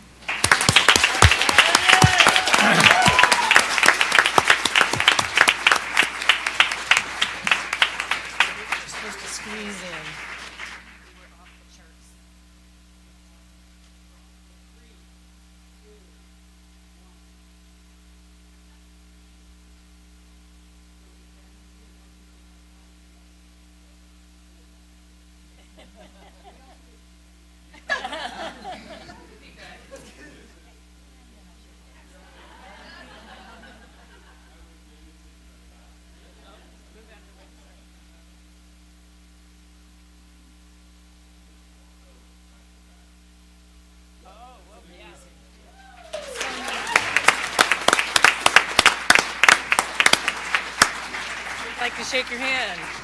Awesome representation.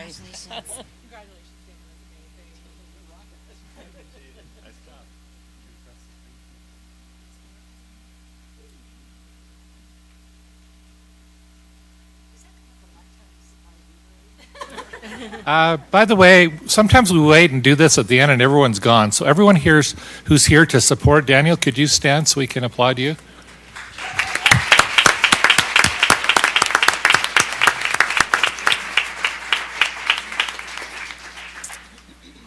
Okay, the next recognition is for the Utah Assistant Principal of the Year. So, Melody, come up.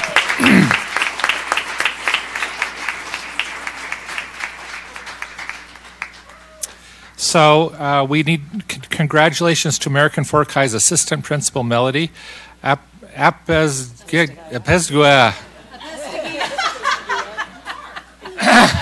I'm sorry. Recently named as the 2024 Utah Assistant Principal of the Year. Although Melody is known for her teaching and instruction, she uses her skills of connecting with students to help individual students in all aspects of their lives. There are several students who credit their turnaround to a talk they had with their assistant principal. Ms. Apesguia, Melody's joy in the work comes from inspiring and building teachers and students to increase their capacity. Great job, Melody.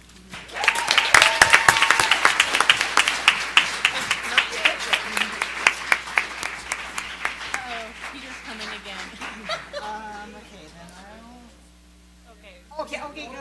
Okay. Okay, we're good.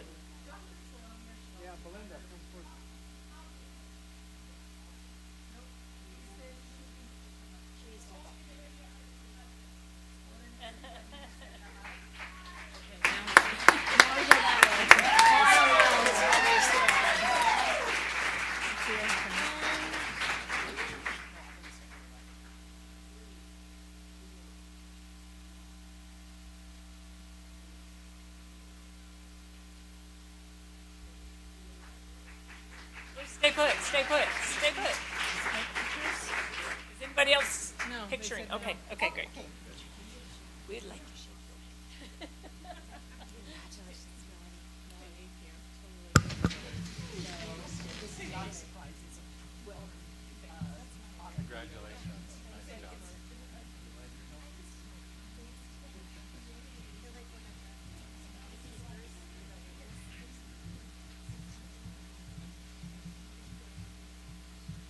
And can we have those stand who are here to help recognize Melody?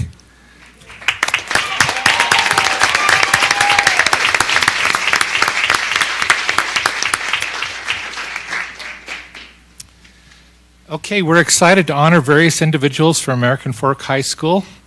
Eric Woodhouse from the Alpine Foundation Board will make our presentations for our You Make a Difference Award.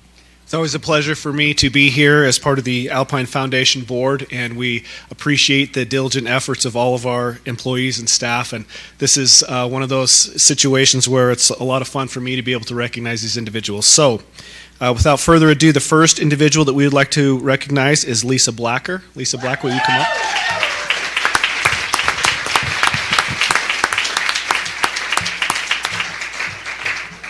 Lisa is our registrar and goes above and beyond. She spends countless hours working to make sure all student information is complete. She always has a smile on her face. Yep, there it is. And is welcoming and kind to everyone she works with. Congratulations, Lisa. Next, can we have Christine Anderson come up?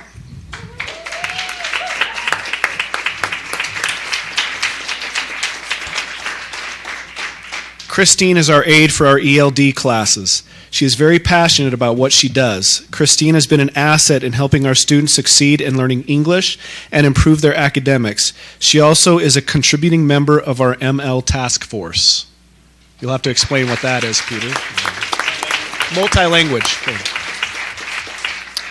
Congratulations. Next up, can we have Sarah Parson? She is one of our AF volunteers.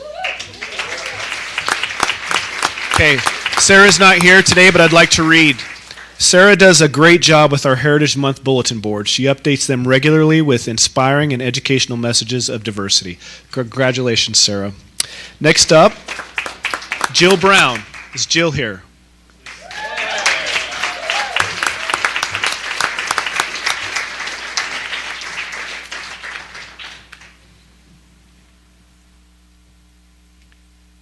Jill Brown runs a service project that involves every week in our library. It gives hundreds of students an opportunity to serve and connect with each other. Congratulations, Jill.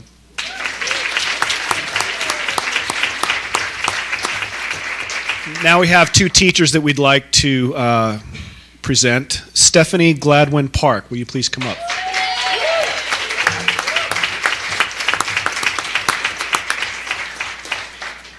Stephanie teaches social studies, is a fantastic connector, and helps all students feel a sense of belonging.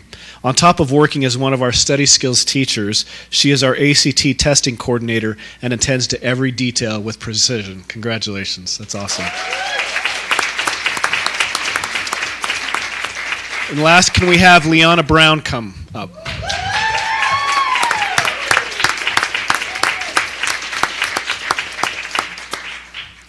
Liana is an amazing counselor. She carries an extra load in supporting our students and families who are multilingual, helps with WIDA testing, and ensures the well-being of every student. She is positive and so fun to be around. Congratulations to everyone.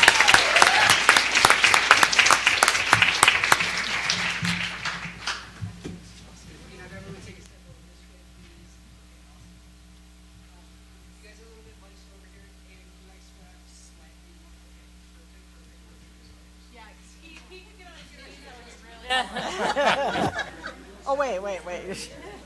No, we all shifted.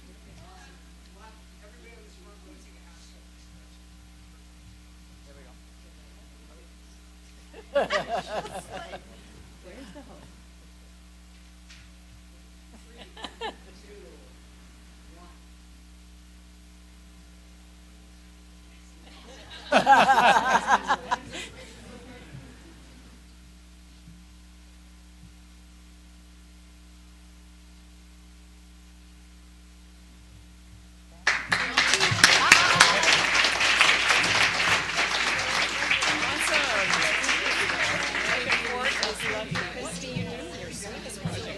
All kinds of things.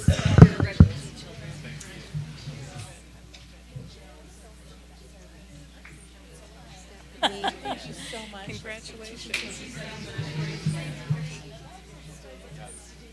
Good luck.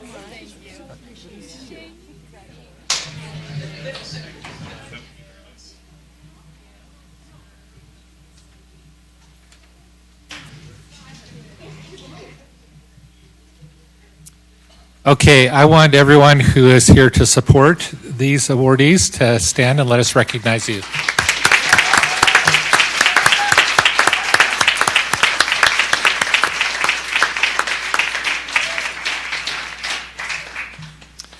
Now, Peter, you have to make sure that as you do this next part, you can't reuse anything from your previous inspirational thought. Got it. So just keep that in mind. I will not talk about our people. Actually, the strength of our school are our students, and that's who I get to talk about right now. First, Emma Hardman. Come up, Emma. Emma is a positive example and leader not only on the court, amazing volleyball player, but in her classes and academic achievement. She is always happy and smiling, willing to help out and serve. She is a positive influence at AFHS, and I got to say, a fantastic office aide. So, Alex Pulido.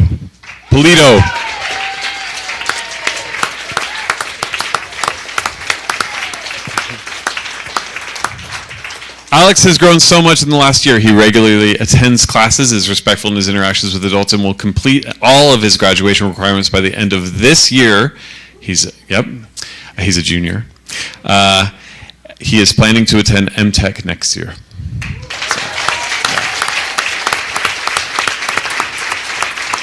Marin Christensen.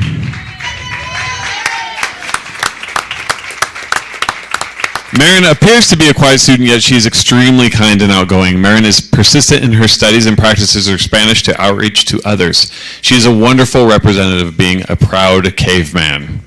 Yeah. Mary Cummings. When I grow up, I want to be like Mary. She's been an amazing student body president this year with her ability to connect to everyone at our school. She is the personification of what it means to be proud to be a caveman. Caleb Parker. Did I see Caleb here? I did not. Caleb is energetic, supportive, and has tons of school spirit. He's a part of our student council junior cabinet. He's always positive and remembers everyone's name. You will see Caleb in the halls helping decorate, in the stands cheering on teams, exemplifying leadership to all those who get to rub shoulders with him. Abby Combs.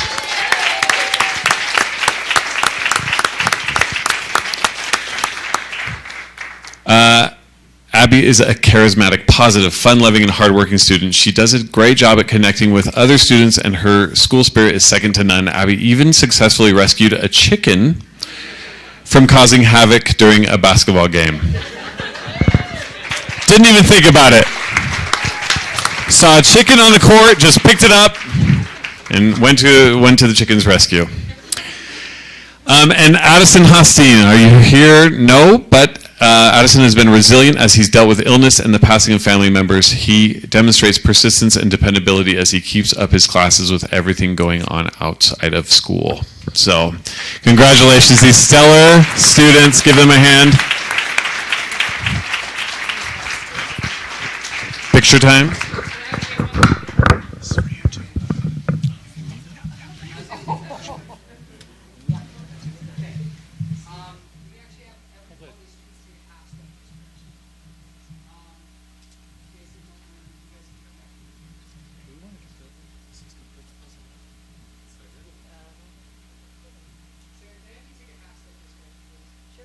Can we get the assistant principals come forward, be part of it? Assistant principals. Peter, that is your job. Galon can't take all the credit.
Awesome. Thank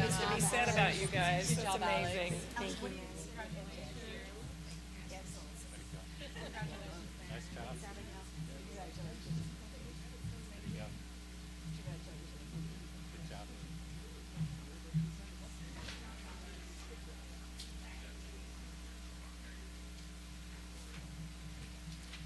And could we have those friends and family that are here to support these students please stand as well?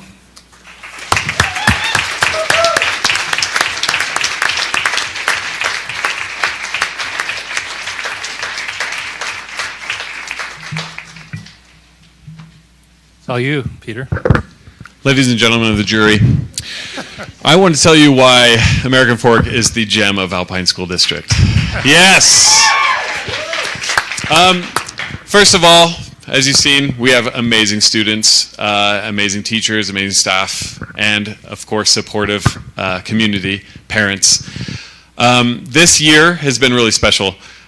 We've decided to have three main goals. And one, if you've noticed, we talked about this with each kid, and this wasn't intentional, but we talked about connection a lot. You heard that. We have a connection goal that our students can not only feel connected to adults, but connected to each other. And so a lot of our professional development has been creating classrooms that are not only engaging from teacher to student, but student to student, allowing them to speak more. We've been measuring that through different visits. And we actually measure it through the Climate and Culture Survey, hoping that our students feel more connected, again, not just to their teacher in the classroom, but to their peers. Their social health is extremely important to us. Another amazing thing about what's happened to us this year is we have tripled the amount of multi-language learners, and we see them as assets in our school. And right now, a lot of them are learning English. They're on completely different levels. Some of them are on just barely getting to the country. And we have, as a whole school, we have made personal goals in what we call milestones to be able to connect and help our multi-language learners grow and get better. Our scores, our WIDA scores, actually showed vast improvement, and our Aspire test scores. But mostly, we want to make sure that those students feel that they belong at American Fork High School. And third, we have a student achievement goal where we are wanting 80% of our students to get mastery on their instruction from Tier 1 instruction, kind of the first time within the classroom. So a lot of our trainings have been geared to that. And luckily, we've seen some vast improvements there.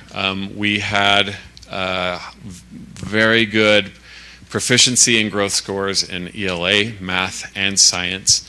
Our science actually had the highest proficiency and growth scores in the district. What does that mean to you? It just means that kids are learning. That's all you need to know.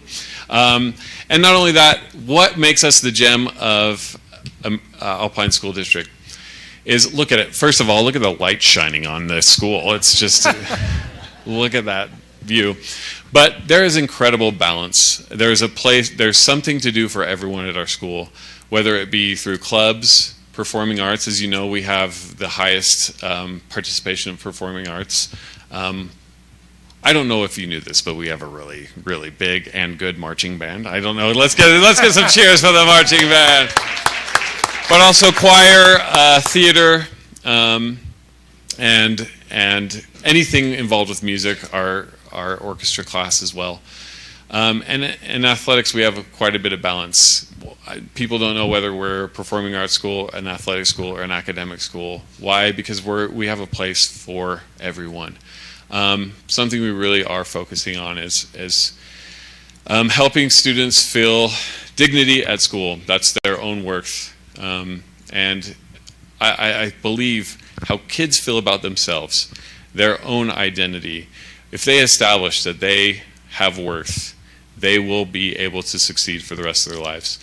I'm telling you that we're able to do this not because of the work I do or our assistant principal of the year or other assistants, but it is a group of adults and students who feel the responsibility to make sure that everyone belongs at American Fork High School. And we are grateful to be in Alpine School District. So. Thank you, and go Cavemen.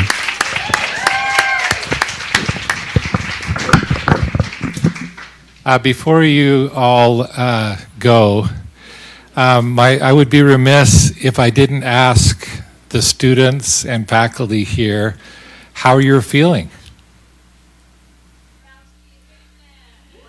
There you go. Proud to be a caveman. Nice. Okay, thank you so much. Again, we mentioned that if you have other places you need to go, it's not inappropriate for you to leave now. That's perfectly fine. And we will now move into our community comments section.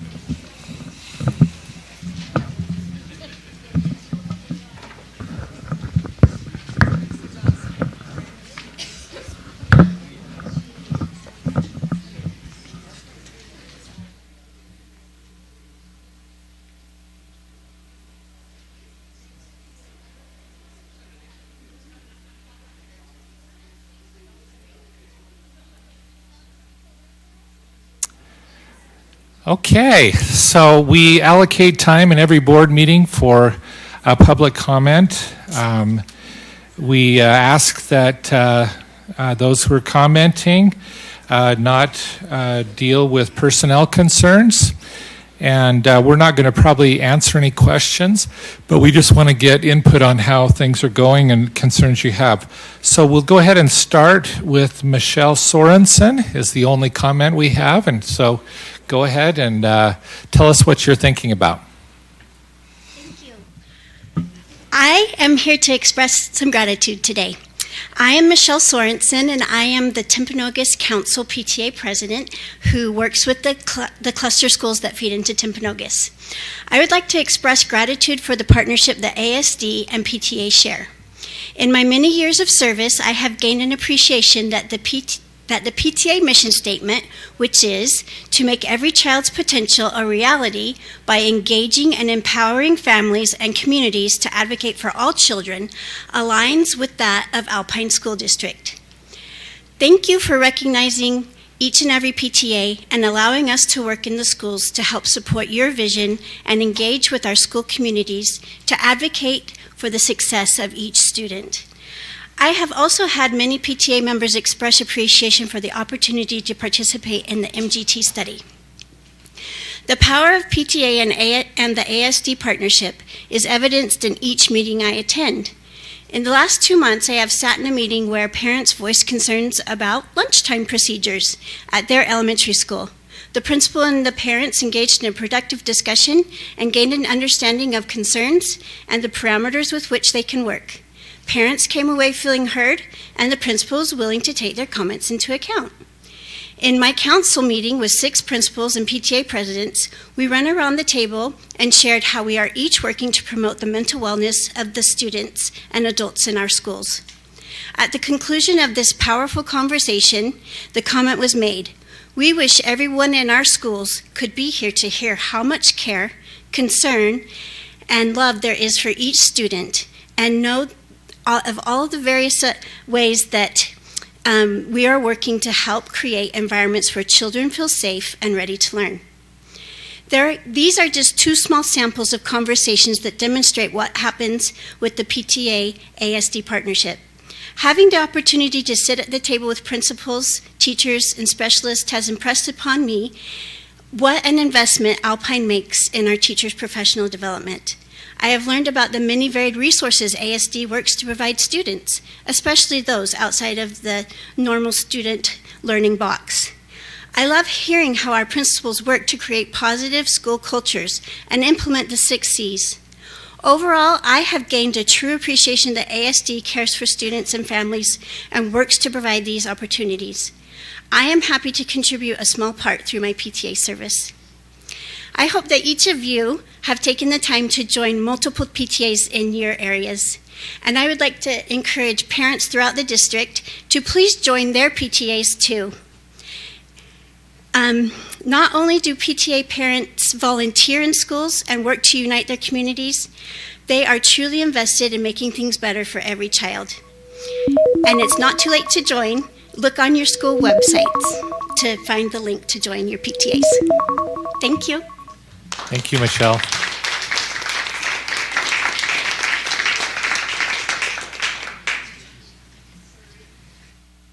Okay, thank you. That concludes our community comments. We will now move into the business part of our meeting. And go ahead, Superintendent Farnsworth. Thank you, Board Member Clement. Board members, you have received the routine business for this board meeting, student trip requests and LEA-specific licenses, and I recommend your approval of the routine business. Is there a motion? I move that we accept the routine business. Motion from Sarah, Second? second from Ada. Discussion. Seeing none, all in favor say aye. Aye. Any opposed? The motion passes. Okay, the first action item is the fiscal year 2025 capital outlay budget, a tentative approval of that. We heard from Jason Sundberg and B. Tweed in the study session, and we would recommend your tentative approval of the capital outlay budget. Is there a motion? I move that we accept the 2025 capital outlay budget and move $500,000 from the Clear Creek remodel to the building fund. Okay, we have a I motion. think we have to have a motion first and then an amendment. Is that correct? No, she can make With the amendment? An amended. That's not on the agenda? It's just the original motion. It's I believe that's in order. So she just included the amendment in her motion, I think. But this I wasn't don't- anything different than what was presented tonight, right? It's the same. I think she Budget. wants I know, to I'm looking at it. remove the Clear Creek funding and put it in with the rest of the budget. Is that correct, Steve? I'm understanding rather than specifically allocated to Clear Creek, put it in the building fund. I'll second the motion. And I also, sorry, I'll just second the motion and then I'll come back to my comments. Okay, so let's go ahead and let you comment first, Stacy, and then Julie. Sorry, I am very supportive of the folks in business services and their work on this, and would just like to pause in that spot and have it for some other projects potentially. Could you repeat what the amendment was? Because I was thrown because I thought you had to have a motion and So I then just- an amendment to the motion. So we didn't have a pre-written motion, right? So my original motion is saying the budget as presented, but removing the earmark for the 500,000 for Clear Creek so that it will stay in the building fund. So instead of being on its own and using those resources to help with the restrooms that Frank had told us about, it would just go into another building fund. So it could be used for several other purposes that we don't have to determine at this time. So I just want to clarify too, as I'm seconding Stacy's motion, this is a tentative capital outlay budget. Like, we're doing a tentative approval. This is not the final budget approval. So just to clarify, we do that budget approval later. So this is tentative and dynamics can change in the future. Is that clear to everyone here? We're talking about removing one piece, putting it in a different spot, but this is still the tentative budget. The final budget that we approve later could be altered from this motion. Was that clear as mud, Sarah? Because you're looking at me like you're Like a deer in the headlights? 'Cause yeah. I didn't know that. Does that make sense? No, it makes sense. Okay. I just was unaware that we were doing a different motion than what was. Yeah, I'm a bit surprised because to me, what's on the agenda is the capital outlay budget as presented. That's what's on our agenda. And so anything else different from that is an amendment to the original motion. I have a And just- question. Anyway. If you move that $500,000, rather than earmarking it for Clear Creek, if you put it in the building fund, does that mean you cannot still use it for Clear Creek if you should decide? It does not. It just gives You us still some could use it additional for that. You options. just- Okay. And perhaps a point of clarification. The reason we're approving this now tentatively is so that those expenses that we need to accrue at this time to prepare for next year, physical facilities and others can begin moving on that pending final approval in June. If the board made an adjustment in that, we would make an adjustment with those expenditures. But this allows us to move forward, not wait till June so that we can get things in place for the next school year. So I suppose if we don't like having that amendment, then you would vote no on this motion, and then we could have another amendment to do something else. Another motion to However, amend. approving it the way it is stated does not mean you cannot use that money for Clear Creek. It's still in a budget where it is accessible. It just means they have a little more flexibility on that money. Is that correct? So each of the requests have whether they want it to be preloaded in FY24 to start using, and that was one of those items. There's many others, but the building fund is the one where we have set up with that 2 1/4 increments this year, and it would be next year. The building fund and the property acquisition, which we've proposed from DLT on using it for the architecture for new high school, for the satellite at Westlake. So it would go, that $500,000 would go into that fund that could be decided later on where to use it. Other discussion? So seeing none, we have a motion from Stacy, a second from Julie to pass the FY25 capital outlay budget with a change to put the money that would be spent for Clear Creek into the general capital fund, into the building fund. So all in favor, say aye. Aye. Any opposed?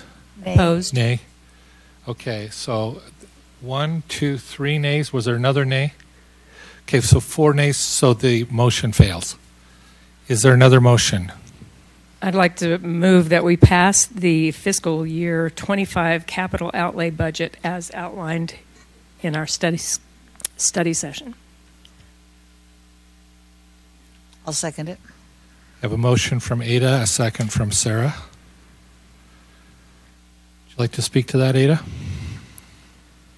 I'm sorry, but this was a surprise to me. I did not hear any discussion about this, and I think that any amendment to what is on the agenda needs to be understood and discussed in advance. And I think that this has been well vetted, and an investment in Clear Creek is an investment in all of our kids. Would you like to speak to it, Sarah? Well, this is kind of a tricky one because generally speaking, Clear Creek has been, the uses of Clear Creek have been changing because of COVID. And now they're trying to move back to fixing the facilities so that they can be used in a more comprehensive way. And it is such a beautiful site and such an unusual piece of real estate for the district that I would like to support Clear Creek. But I understand exactly what you're saying about we need more money in that, in the building fund. So I think I would support Clear Creek, but I also support the building fund if we can find other resources or we can maybe find ways to augment that fund. Is there other discussion on the motion? So I don't think it was a surprise. I think we had a conversation earlier about postponing the vote tonight, but then it surfaced that there were things that needed to be done tonight so they can move forward to be in place for next year. So this was a compromise of the two to be able to move forward with the needs, but still hold on something that maybe we weren't all comfortable with voting with now. Other discussion?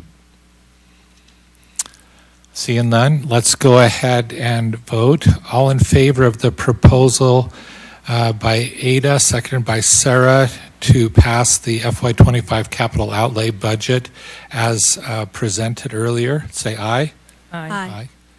Those opposed? Nay. Nay. It appears that motion passes 4-3. So Mark, just a point of clarification. Do we need supermajority for budget decisions? I think there's 7 decisions that we need supermajority on. Is this one of them? Do you recall? I do not believe the capital budget would fall in that category, but we ought to make sure before we get to the general budget. So we just maybe need to double check on that one. I think that would be a great idea. Okay, thank you. I wish I knew the exact answer, but I don't. Okay, I should ask Kimberly because she knows all things. I just wanted to get you a little adrenaline. That's all I can say. So there you go. Okay, sorry. Okay, Superintendent. We have a number of policies that we recommend action on, so we would invite Craig Brinkerhoff, Executive Director of Legal Services for Alpine School District, to come forward. He's been working with the policy committee. And just as a reminder to our patrons, the policy committee regularly reviews policies. Some they update, some they retire. Our first recommended action is on policy 9066, general provisions, and the recommendation of the policy committee is to retire that policy. We recommend that you retire it. Thank you. And just by way of clarification on this one, this policy does a couple things. One is it establishes Rob's Rules of Order as the order and the rules that we follow in our board meeting. So that is also found in policy 9070, and that's part of the reason why we felt like we could retire this one. The other pieces of this policy address suspending the rules and adopting rules in a board meeting by majority vote of the board.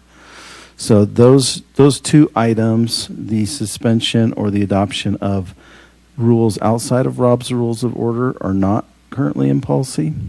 So the recommendation would be, if you want to maintain those or retain the option to suspend or to adopt, that we could put those perhaps in the school board handbook. Otherwise, we would say this is ready to retire with the idea that the Rob's Rules of Order is included in policy 9070. Thank you. Is there a motion? I move that we approve policy 9066, general, retire, not remove, retire policy 9066, general provisions. Is there a second? Second. We have a motion from Sarah, second from Joy Lynn. Is there a discussion? I just want to make sure, Craig, that we are noting these things that we say are going to appear somewhere else.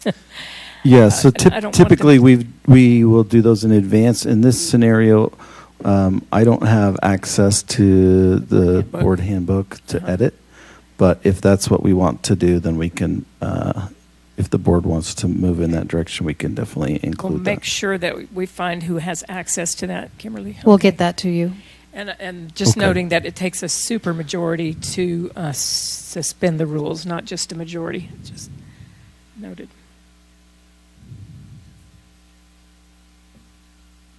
So if this gets moved to the board So- handbook, would Rhonda be the one to put that in?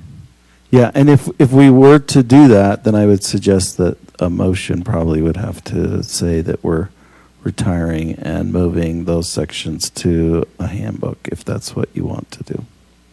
Otherwise, it will just be retiring this because the rules or the direction that you'll follow Rob's Rules of Order is already included in another policy.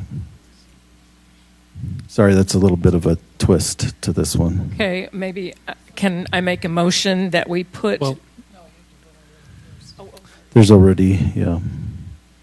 And But do you want to address that? I think I think I can still make the motion. It's just making sure that it's included in policy 9070, right? Just making sure that that paragraph will be included.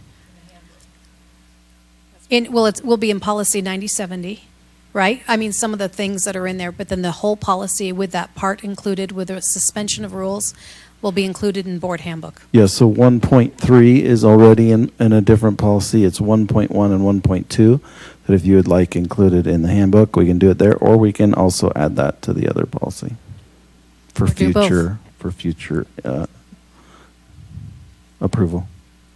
so. You're the motion maker. So do you want to amend your motion, or do you just want to let it stand? I think just let it stand because we're still retiring and we still, when Craig had mentioned we were going to make sure that that section would be put in 9070 and also the handbook, board handbook. So is there other discussion? Well, it sounds like you'll have to amend 9070 then. Yes, if we're going You to bring add that forward. 1.1 and 1.2, we'll have to amend it. Bring that forward in another meeting. Yes. Okay. Other discussion? Seeing none, all in favor say aye. Aye. Any opposed? Motion passes. Thank you. The next policy is 9084, vacancies, and our recommendation is a retirement of this policy. So this policy really just restates state code with regards to vacancies within a board. And we also have another policy, which is 9054, which we're going to also talk about tonight. And 9054 already has this information in it about how to fill a vacancy within a board. And so this one is a redundant policy that is not necessary because it's already included elsewhere. Okay, is there a motion? I move that we retire policy 9084. I'll second it. We have a motion from Sarah, a second from Sarah. Discussion.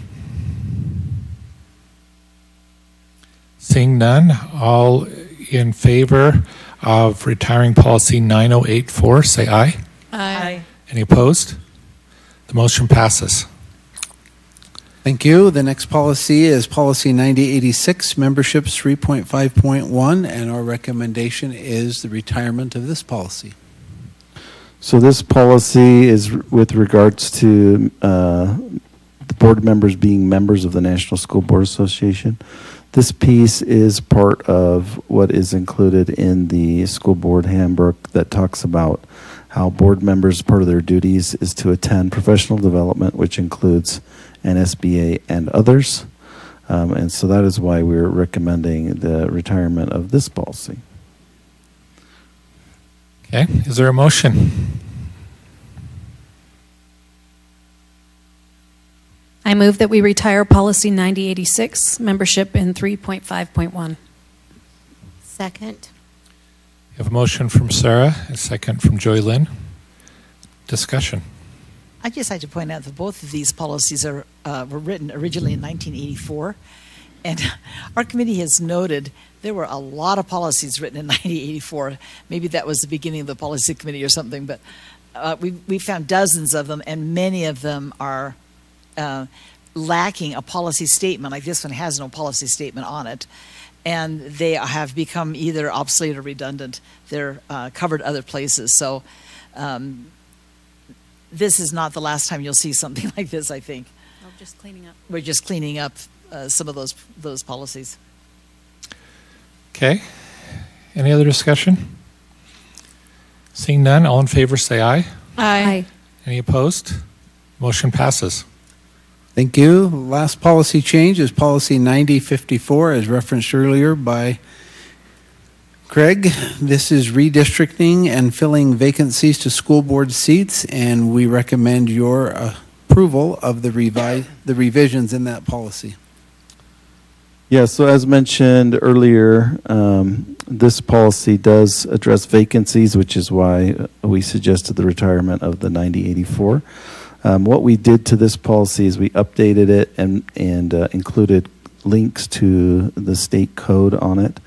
It was brought to our attention that we were missing a section in 2.6 where one of the precincts, seat 6 in particular, includes parts of Orem. And so that is, thank you, Provo. Orem is already covered. Includes parts of Provo that goes up Provo Canyon. And so we failed to acknowledge pieces of Provo in this. So we can definitely add that part. But otherwise, we would recommend adopting this policy with its updated changes.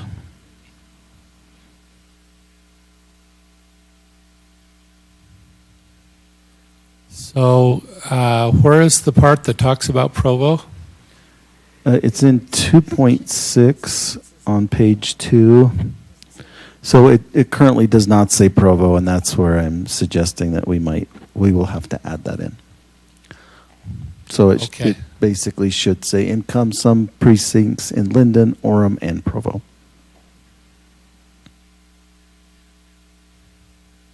Okay. Is there a motion? I move that we approve policy 9054, redistricting and filling vacancies to school board seats, as revised. Is there a second? Second. You have a second from Joy Lynn. It appears there's some questions or discussion we need to have.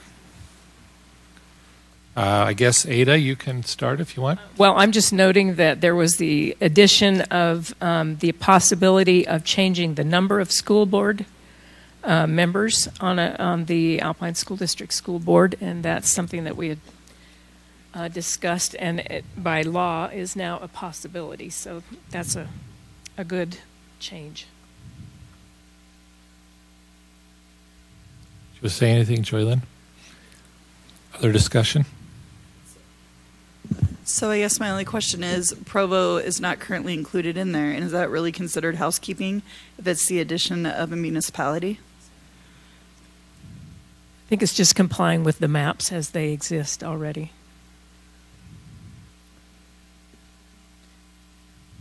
So I brought the issue forward to Craig because it was my understanding that part of Sarah's area is covered up in Provo Canyon, up in the Sundance area. So I just said to Craig, I thought we should make the change. I mean, if we want a motion to amend it, I think we can. It was just, I didn't know that it was, because it was just complying with the maps, I didn't know that we needed to make a separate motion. We were more aligning it with what the map said. And would you feel more comfortable having it say Provo Canyon versus just Provo? Just to I don't have a differentiate? distinct opinion one way or the other. I just wanted to acknowledge that, the maps reflect that it does take in Provo, a piece of Provo Canyon. So do those precincts include, it seems like the precincts, the voters in that area still vote for Provo school board members, don't they? Do they vote for? I think they vote for Provo, but we do have a bus that we send up to Vivian Park and up to Sundance. So are you saying that the Provo Canyon thing is just an MOU we have with Provo? But I don't think the precincts, I think precincts up there, the voters vote in the precinct in Provo. So Craig, do you have the map by chance? Yeah, we just looked at the map, and the map did go up the canyon for precinct 6, but I don't specifically know where they vote. For seat 6, correct? Or for? Yeah, it's specifically for school board members, Alpine. Right. And if I'm not mistaken, Jason, in our discussion with Provo about the change of Provo High being in Provo District and making that adjustment, we did acknowledge that part of Provo Canyon was in Alpine School District. Right, but I don't know. Do the city boundaries go up there, that Provo Canyon? Because I know there's little towns along the way that are different. Because if I remember correctly, when we had a truth in taxation, we had a number of Provo Canyon residents who were very upset about truth in taxation, which makes me think they do, they are covered in our area. They are, and there was not a will at that time to make that adjustment with Provo City School District. So I believe that they are part of the Alpine School District boundary. May I amend the motion? You may. I would like to amend the motion that we pass policy 9054, redistricting and filling vacancies to the school board seats, revised, with the amendment of the addition of on 2.6 of that it would include also Provo. Okay. Is that good? Are you okay, Joy Lynn? I was going to make a different amendment. Could we just vote that down and start over? You can withdraw your motion if you want to start over. I'm sorry, what's the problem? I'll second Ada's motion. Okay, Julia seconded Ada's motion. Any other discussion? Yeah, I was just going to make a motion that we table this to the next board meeting so that we can clarify with the actual maps and make sure that we're not just making adjustments to a policy on speculation, that we actually research it completely. Okay, so I believe if you wanted to do that, we would vote this motion down and then we would go with yours. So any other discussion? I would also prefer we do that. Okay, all in favor of Ada's motion to revise policy 9054 and add Provo to the list with seat 6, say aye. Aye. All opposed? Nay. Opposed. Okay, raise your hand if you're opposed. I could not hear very well. Appears the motion fails. Okay. Is there another motion?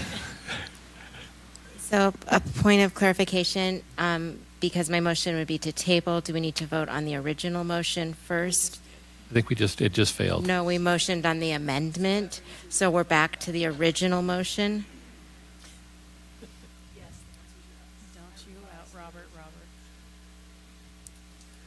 Did you make the original motion? So you could just, I think she revised her own one and we vote on the revised motion. So I think we're all done, but you can do a new one if you in want. that case, I move that we table policy 9054, redistricting and filling vacancies to the school board seats and send it back to committee. Second. We have a motion from Joylyn and a second from Stacy. Any discussion? Good idea. Okay, so all in favor of tabling policy 9054 and bringing it back with more information, say aye. Aye. And opposed? Nay. Okay, the motion passes. Thank you. Okay, the last action item for this board meeting is a request to change the date of the school board meeting in June from June 18th, 2024 to June 11th, 2024. I apologize, but I have a commitment related to the school board and our partnership with Brigham Young University, and we'll be out of town on the 18th. And request, if possible, to move that meeting to the week prior to June 11th. I move that we change the June meeting date to June 11th. I'm just trying to give people a chance to look at their calendars here. We have a motion from Sarah to a second from Ada. Any discussion? Just a point of clarification, have we floated that date before, or is it just me that has a deer in the headlights look with the June 11th date? Have we? On communications to the board. It was me that missed it? Okay.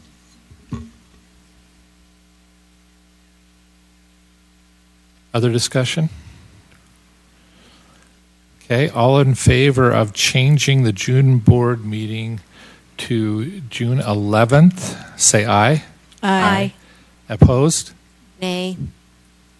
Those two. The motion passes.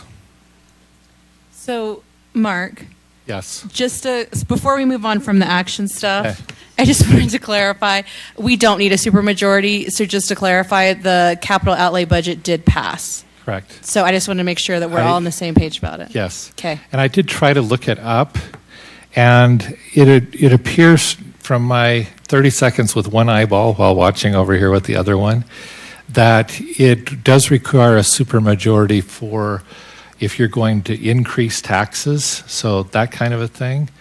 But I'm There's we ought like to look into 7 that. reasons. Yeah, there's like 7 Yeah. reasons. I found the email. So, Oh, okay. Yeah, just wanted Thank to you. clarify.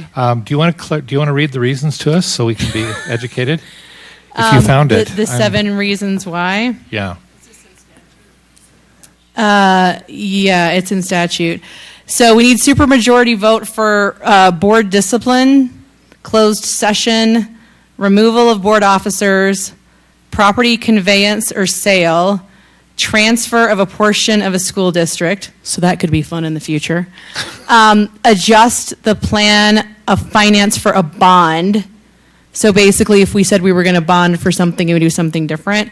And then reallocation of instructional days or hours for teacher prep or development. So those are the 7 that we need a supermajority or 2/3 vote. So thank you for pausing while I researched that. So thank you for that. I just wanted to make sure that we were good. So thanks. And thank you for reading that to us, because that last one I would not have guessed.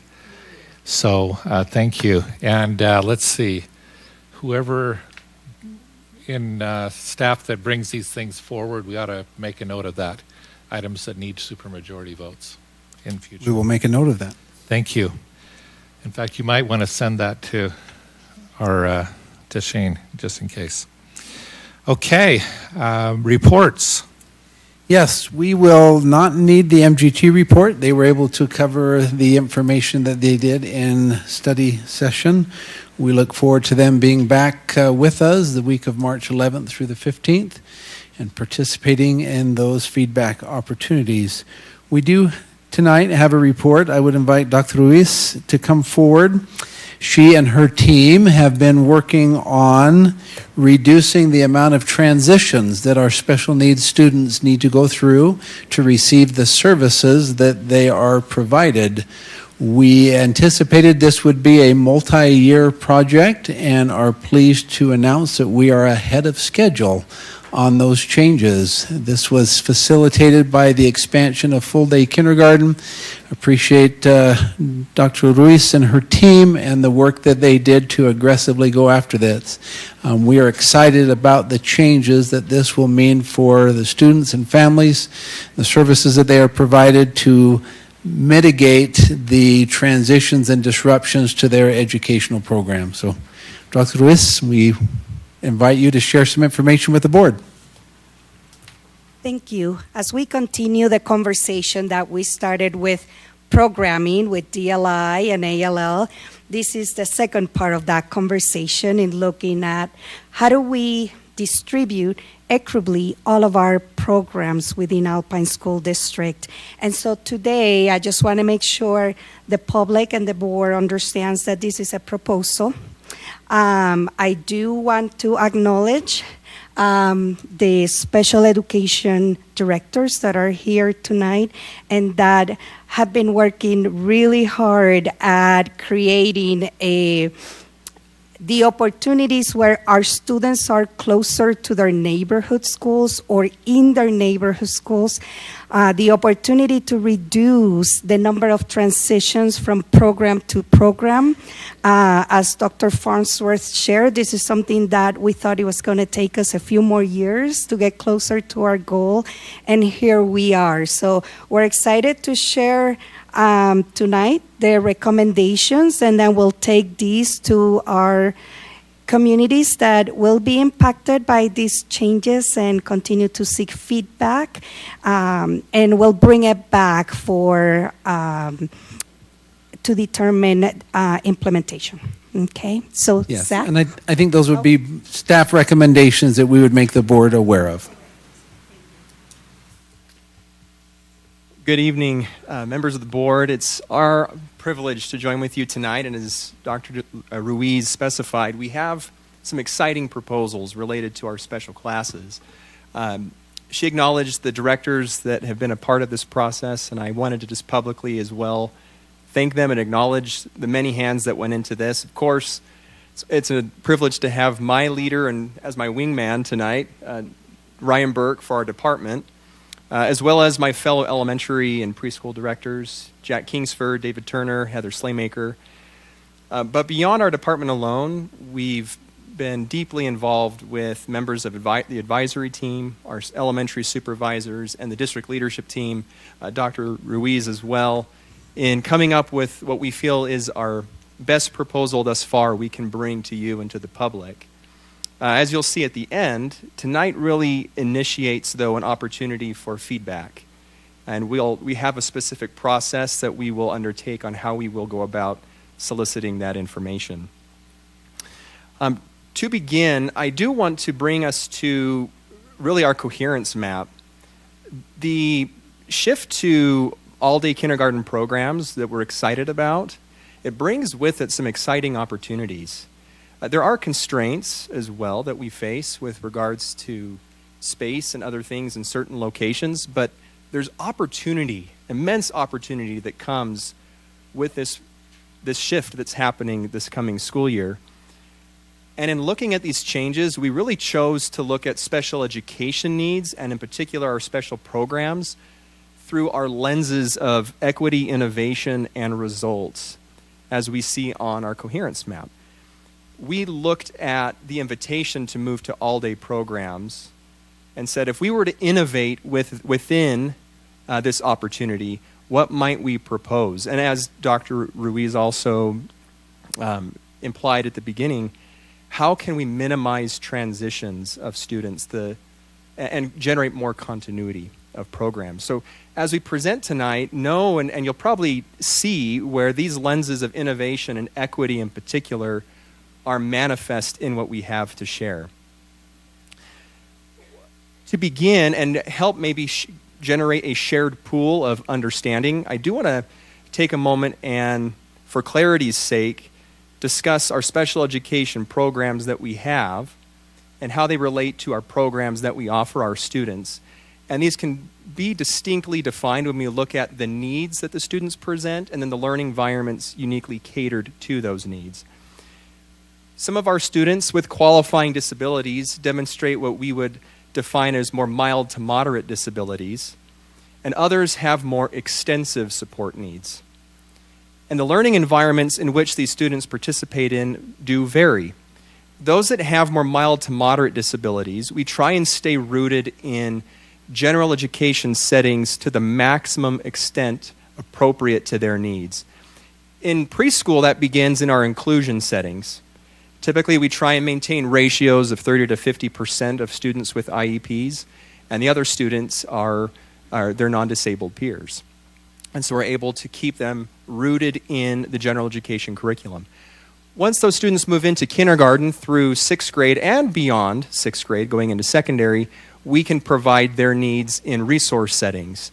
Typically, that's a pull-out program where, for an appropriate amount of time possible and as minimal as needed, we can provide for their needs, but keep them, by and large, rooted in general education settings for Tier 1 instruction. Our students with extensive support needs, generally the intensity, the duration, or the extent of support that they require is actually best served in specialized learning environments. These are our special classes, as we know them to be. And these are settings where, for the most part of, and at times the whole of their school day, they are in these specialized learning environments. Now, that does not mean we still pursue inclusion opportunities and mainstreaming as appropriate, but we acknowledge that, generally speaking, more than 3 hours of their school day typically needs to be in settings that are uniquely designed to their extensive support needs. In these special classes, we typically see much lower adult-to-student ratios and embedded services and the specially designed instruction that they need that's uniquely designed to their needs in each special class. So that, I think, is a great foundation as we discuss the proposals this evening. We're going to be touching on just the extensive support needs structures. This evening we won't be going into the mild to moderate. In many respects, that will be unchanged because that is, especially with resource, we have that in every elementary school. Our inclusion programs, we're still in a process of some finalization, but we do have our special classes proposal to bring to you tonight. Another point of, I think, foundational information we wanted to share as a reference point is related to some information that we've received from our most recent UTREX report, and I know that's a report you're familiar with as well, that guides us in our Alpine numbers and has implications for funding as well. I'm very cognizant that Jason, in several meetings, he's reported on projections in Alpine, and at times our growth rate might not be as high as we've known it to be in the past. In special education in particular, though, we are seeing growth. When we look at the number of students with IEPs, and this is preschool through post-high, so upwards even to our ATEC programs, This past year alone, we saw an increase of 725 students with IEPs. Now, if you think, and one way to think of that number is we've, in essence, increased an elementary school size of students with IEPs in Alpine School District this last year alone. And so you need to make sure that our offerings are able to support their needs that they have, and that the benefit that we intend from our programs are able to provide that benefit. So this proposal that you'll see, there are proposed increases in certain settings for FTE increase, and that's in response to the numbers that we do see increasing, as well as the continuity alignment of K-6 and pre-K through 6 programs. And the last piece I'll share, and in your packets, I believe there was a handout included in your folders. There's a page that outlines the guiding principles to this proposal. And for the sake of brevity tonight, I won't detail each of these, but I will draw our attention to 3 of them. The first principle in particular, program continuity. We were guided in these proposals with a desire to minimize the number of changes that students have. If we can, we know in some cases we can't eliminate it altogether, but if we can reduce it from upwards of 3 or 4 changes in certain settings to 1 or 2, then we're going to give our students, some of our most vulnerable students in the district, greater continuity and minimize transitions to help them have staff and peers that they're familiar with.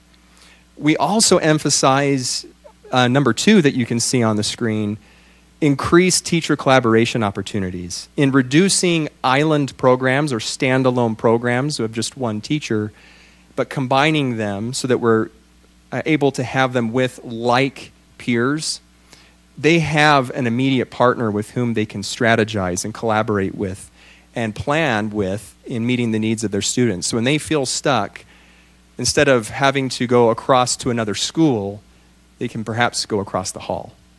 So that's a key benefit to these proposals. Lastly, and I think this one bears touching on, is number 6.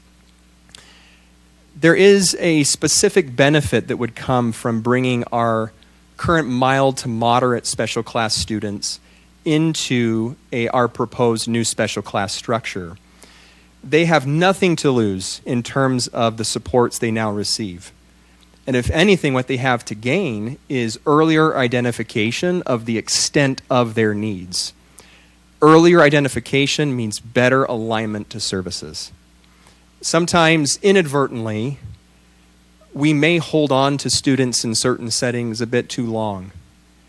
And in creating a gap between their present level of academic practice in the classroom and a general education standard, we may inadvertently actually widen a gap, a performance gap. And in some ways, that can actually then become a contributing factor to a disability. This proposal brings our current mild-moderate special programs into a new proposed special class structure. As I said, nothing to lose, but everything to gain. We can still meet their needs in special classes, but work with teams for earlier identification of their needs.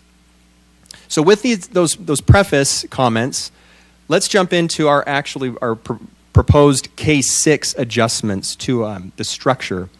Now this is K-6. You'll note it doesn't say preschool. The reason for that is our preschool would not have any changes to the structure of preschool. We would propose continuing in preschool foundations, which serves our earliest 3-year-olds. So these are students that turn 3 in the course of the school year. We would also maintain special class preschool and special class autism preschool. We do propose some adjustments, though, to our K-6 programs. And I apologize, I don't know if these are on your screens there or if you're having to look here. Hopefully you can see it on the screen behind me. Currently you see before you our K-6 special class structure that we have in the district. We have 2 standalone types of kindergarten special classes. One that's named kindergarten special class, and then another kindergarten special class autism. Those are half-day programs. We have, as was mentioned earlier, a first through third grade mild to moderate special class. And then for first through sixth programs, life skills, autism, and emotional and behavioral disabilities, or EBD. 6 different special class types. What we propose going forward is actually a consolidation or an alignment, if you will, into 3 special class types. Special class would be the type of special class that would serve the current students in our kindergarten special class, first through third mild moderate, and our 1 through 6 life skills. Special class autism would serve our current kindergarten autism and 1 through 6 autism. And EBD, there would be no change. We would continue a 1 through 6 program, not a K through 6. A large reason for that is simply the needs of the students in our behavior classes. I think we can meet their needs appropriately for at least a year if need be in a kindergarten setting, and then look to transition if need be to a special class for behavior support come third grade if that is requisite. To have a kindergartner in a setting with a potential 6th grader, even with the FTE in those locations, it creates a unique challenge. So just know that EBD would remain a 1 through 6 program. The first 2, however, special class and our special class autism, would be K-6 programs, and you'll see how that would look by region and cluster as we move forward tonight. So when you look at these programs in alignment to our preschool programs, it actually creates a wonderful alignment, a pre-K through 6 continuity of these special class offerings that we give to our students with extensive support needs. Our special class preschool would align with our special class K-6. Our preschool autism aligns with special class autism K-6. This also shows some of our outside agency programs, namely Giant Steps and Early Learning Essentials, which is the new name for our Head Start programs. They contribute to our K-6 programs as well. So they do bring us students, but there is an alignment now we have, especially internally, with this proposal. So let's go into a little more detail. We're going to now examine our current versus proposed FTE comparison, so you can see what we currently have and how that would compare to what's proposed. Starting with preschool, looking at this table, you can see the 3 special class types served by that serve our preschool students. Our earliest intervention of foundations, then special class preschool, and preschool autism. We had in all 21 FTE that served these settings combined at the start of this school year. And at the start of next school year, there's a proposal to have that increase by 3.5 up to 24.5 FTE. That is a proposal simply due to the need and the growing enrollment that we see in these classes. Early intervention matters, and we know that strongly through research. This is an opportunity to begin meeting those needs the moment they turn 3 in Alpine. When we look at our K-6 FTE, currently, this is at the start of this year, we started the year with 63 FTE in all, shown with the various programs you can see before you and the FTE associated with each of those programs. We did have an increase mid-year due to some significant program enrollment changes in our special class autism classes. We received 3 FTE for Foothill, Forbes, and Lehigh, and an additional 0.5 FTE for a special class kindergarten setting. So we're currently at 66.5 FTE in our special class programs. Proposed for next year, our FTE would look as you now see before you, with special class encompassing more of what you saw on the earlier proposal or our current structure. There would be 45 FTE in all proposed to serve special class. Now, of those 45 FTE, if we now look at site-specific breakdowns, there'd be 17 schools that would actually have either 2 or 3 FTE serving K-6 students. Only 7 sites would continue with 1 FTE, and they would serve 1st through 6th grade students. When you have 1 classroom on site, it can be difficult to have a span of K-6 in your space. So those 7 sites would remain as 1-6 offerings in some form, and you'll see later how that will actually play out. The reason that those would remain is due to a few different constraints, either constraints of the building itself with limited physical facility space where we can have 1 class but maybe not 2, or in some cases the boundary of that special class, it may be small enough that it simply doesn't pull in enough students to merit 2 FTE outright. But as you can see, we're excited that the vast majority of our programs and our locations would actually be K-6 programs. With autism, we would have 22 FTE. That's across 9 sites, all of which would have 2 or 3 FTE. The exciting thing to say here is every single autism special class would have K-6 continuity, either with 2 or 3 FTE at each site. And then as was mentioned before, our EBD special class structure would remain as is. That's currently 9 FTE across 3 sites. That would remain at 9 FTE across those 3 sites. Altogether. Can I ask a question? Sorry. Oh, yes, please, Stacy. Can you tell me why we aren't increasing in the EBD? Yeah, so what we're seeing right now in our EBD classes, the board actually was very supportive of changes going into this current school year.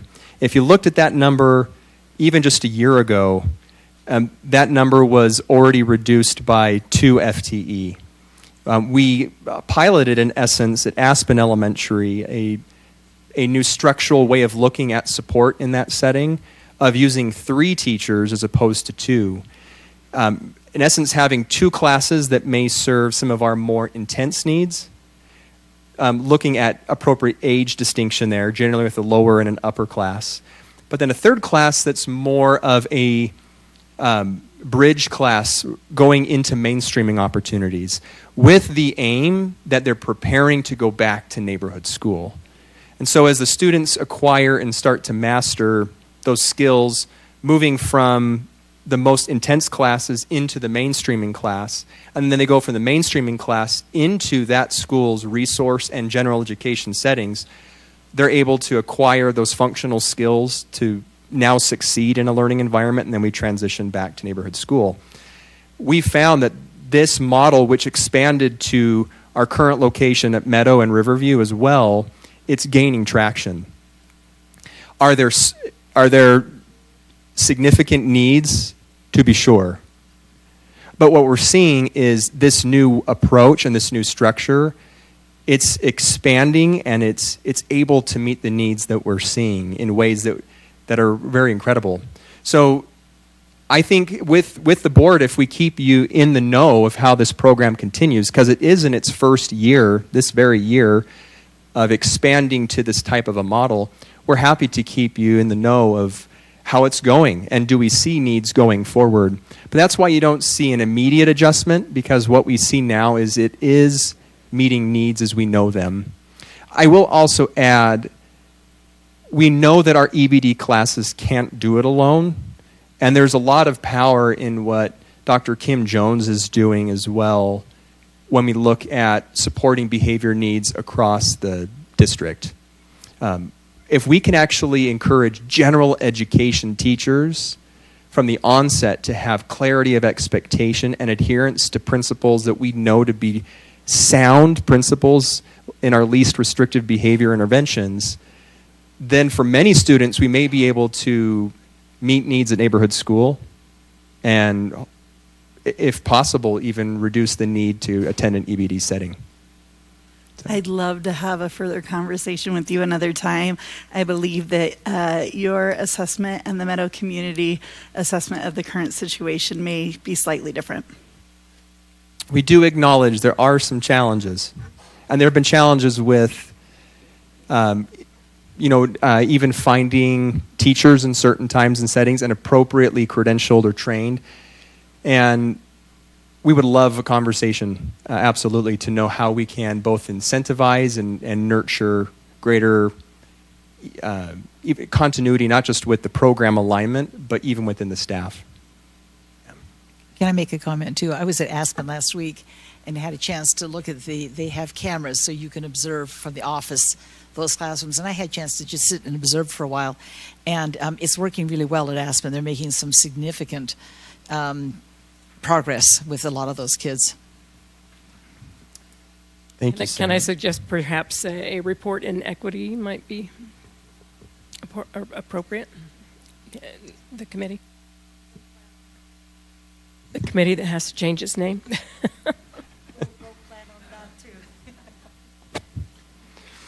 All right. Oh, go ahead, Mark. You're fine. As long as you're taking a few questions here. It's a good intermission. Yes, intermission. So these FTEs, they basically have, in other words, when you allocate an FTE to one of these programs, it's not like you can reduce the FTEs for the general education community. I mean, they're just totally additional. So when you're talking about a 13 FTE increase, that is 13 FTEs more than what we normally would have done. I'm just saying it's a little bit shocking, right? Because it's quite a few FTEs. I understand the goal we're getting to, but those are not ones that we can take someone from somewhere else and put them in here. These are totally new FTEs, right? That's correct, Mark. That wasn't shown here, but out of the 725 students, 166 qualify for these programs, so the FTE growth is proportionate to the 166 students we're going to be serving next year. And by reducing from 6 programs to 3, then we will only be requesting 13 FTEs. Had we left it with the current structure, our request would have been 21 FTEs. So it's quite a savings. But I know you didn't see the 166 that actually qualify for these services for next year. So we do get 1.5 FTE for each, student, right? So we get a little bit of extra. So those 166 coming in actually fund us a little bit more than if they were general ed students. And then, I'm just trying to say where the funding for this come from. So are these positions kind of self-funded because of the additional students? Or is this something that has to come from another budget? That's where business services becomes our best Okay. friend, right? Is that they really help make sure all those things. But so we have 725 students with IEPs, right, that have increased this year. Each of those will come with money. The money comes from the state a year delayed, so we will get a year when we get that money. And from the federal government, it comes 2 years delayed, so that comes 2 years behind. So it's a little bit of a tricky dynamic to try and make sure we're staying on top of that, providing the needs as well as making sure that the staff can meet the needs of the students, right? So we need both of those things going on. Thank you. I have one more question, if you don't mind. Go ahead. So back to your question, the special education services support itself with just grants? No. That's no longer the case. So we are working with business services and other funding sources that you've made available to make sure that we can continue to provide these services to our students. Thank you. And so just so I understand, you kind of prefaced this whole discussion with we would like to have fewer changes for these students, which, by the way, I am totally on board with. But the main place that happens is now you have K-6 in one school instead of them doing K-3 in that school, having to move to another school for 4-6. Is that where the more localization comes? That's correct, Mark. We've always served K-6. In the past, kindergarten were always standalone programs. And the reason for that is kindergarten up to now has been half day. And so that it's been its own standalone 2 half-day sessions, while we've had generally 1st through 6 offerings in other locations. And now in having K-6 with multiple FTE at a site, we can actually have K-6 served at each of those locations. And that point as well, Mark, in some ways speaks to somewhat of the factor of why this number is 13. When you take what Annalise spoke to, of that increase in students that are in these programs, but you couple to that we have 8 teachers that to date have been teaching 2 sessions as half-day kindergarten sessions. We have 16 sessions of kindergarten. So if we're moving to all-day programs, at a minimum, we'd have to go from 8 teachers to 16 teachers, an increase of 8 FTE alone to account for that all-day program. When we did that, and we also, if we were to maintain kindergarten as standalone and have that increase, and then we looked at the needs of our 1st through 6th settings, that's when it ticked up to 21. And we realized it's actually a better use of our financial resources in our human resources if we look at continuity. So if you imagine 2 different sites that in isolation would each require 2 FTE because of their size. But if we were to combine in a different way with greater alignment, maybe we can actually have 3 FTE serve that location and still have appropriate class size. So that's what we've endeavored to do with this alignment. So it's a great segue. So thank you for your question. So without these changes, we are going to see an increased need for FTE. These changes mitigate that so that increase is not as significant as it would have been. The FTE increases were coming whether or not we made program adjustments. This mitigates that or lessens the impact of that because of the changes. We're actually able to request fewer FTEs than otherwise we would have needed to. That's correct. And to add to that, Superintendent, not only does it address that need in a way that minimizes that need for requests, but we really do feel that from that innovation and equity lens, we can do that along with some pretty powerful instructional outcomes for students as well. Yeah, the most important outcome is it's going to be better for students. That's right. The side benefit is it's less expensive than it would have been otherwise. So, Zach, can I also ask a clarifying question? So I appreciate the fact, I think I can safely say for the board, we're all about reducing the number of transitions, because I know there are situations where a student has been in preschool and then they go to another school for kindergarten and then they go to another school for 1st grade. I know some of the challenges with that are like we always are trying to find locations where it's the easiest to transport. I know one of the challenges specifically in my area has also been as there's growth in schools, sometimes those shifts occurs. So I'm curious as to, like, with the long-term dynamic with this, how are we protecting those SPED programs and a reduction in transitions as we do kind of expand and have growth in certain school areas? And then you've tackled, I think, pretty clearly the increase in FTEs and the number of sites where each of those classes would be. But I'm curious as to how many different sites there are currently, because I haven't seen that information. So I'm wondering if you could kind of maybe clarify a little bit, like with how many sites we have now, and if we're going to see a reduction in that, or, but yes, it's the same amount of sites, it's just this one's 1st through 6th. And then if you could also clarify how we're going to protect special education in growing dynamics. Absolutely. So to your second point, you'll actually see that articulated in future slides. And if it doesn't maybe fully address that point of clarity about current versus the proposed future locations, let's make sure we hit it before we're done.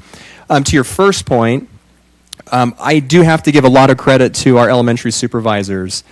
This is a process that we've been engaged with them for months in, and they in turn with their principals looking at the best locations that could be possible for viability for future. You are so spot on, Julie, with the reality that there's immense growth in areas of the district, and that does pose some real challenges, especially when we add all-day kindergarten programs to that mix. We wanted to make sure that we were not proposing alignment and then inserting a need to actually move schools within a year's time. So when working very closely with the supervisors, they have given us sites that they feel are viable options to serve these students for the foreseeable future.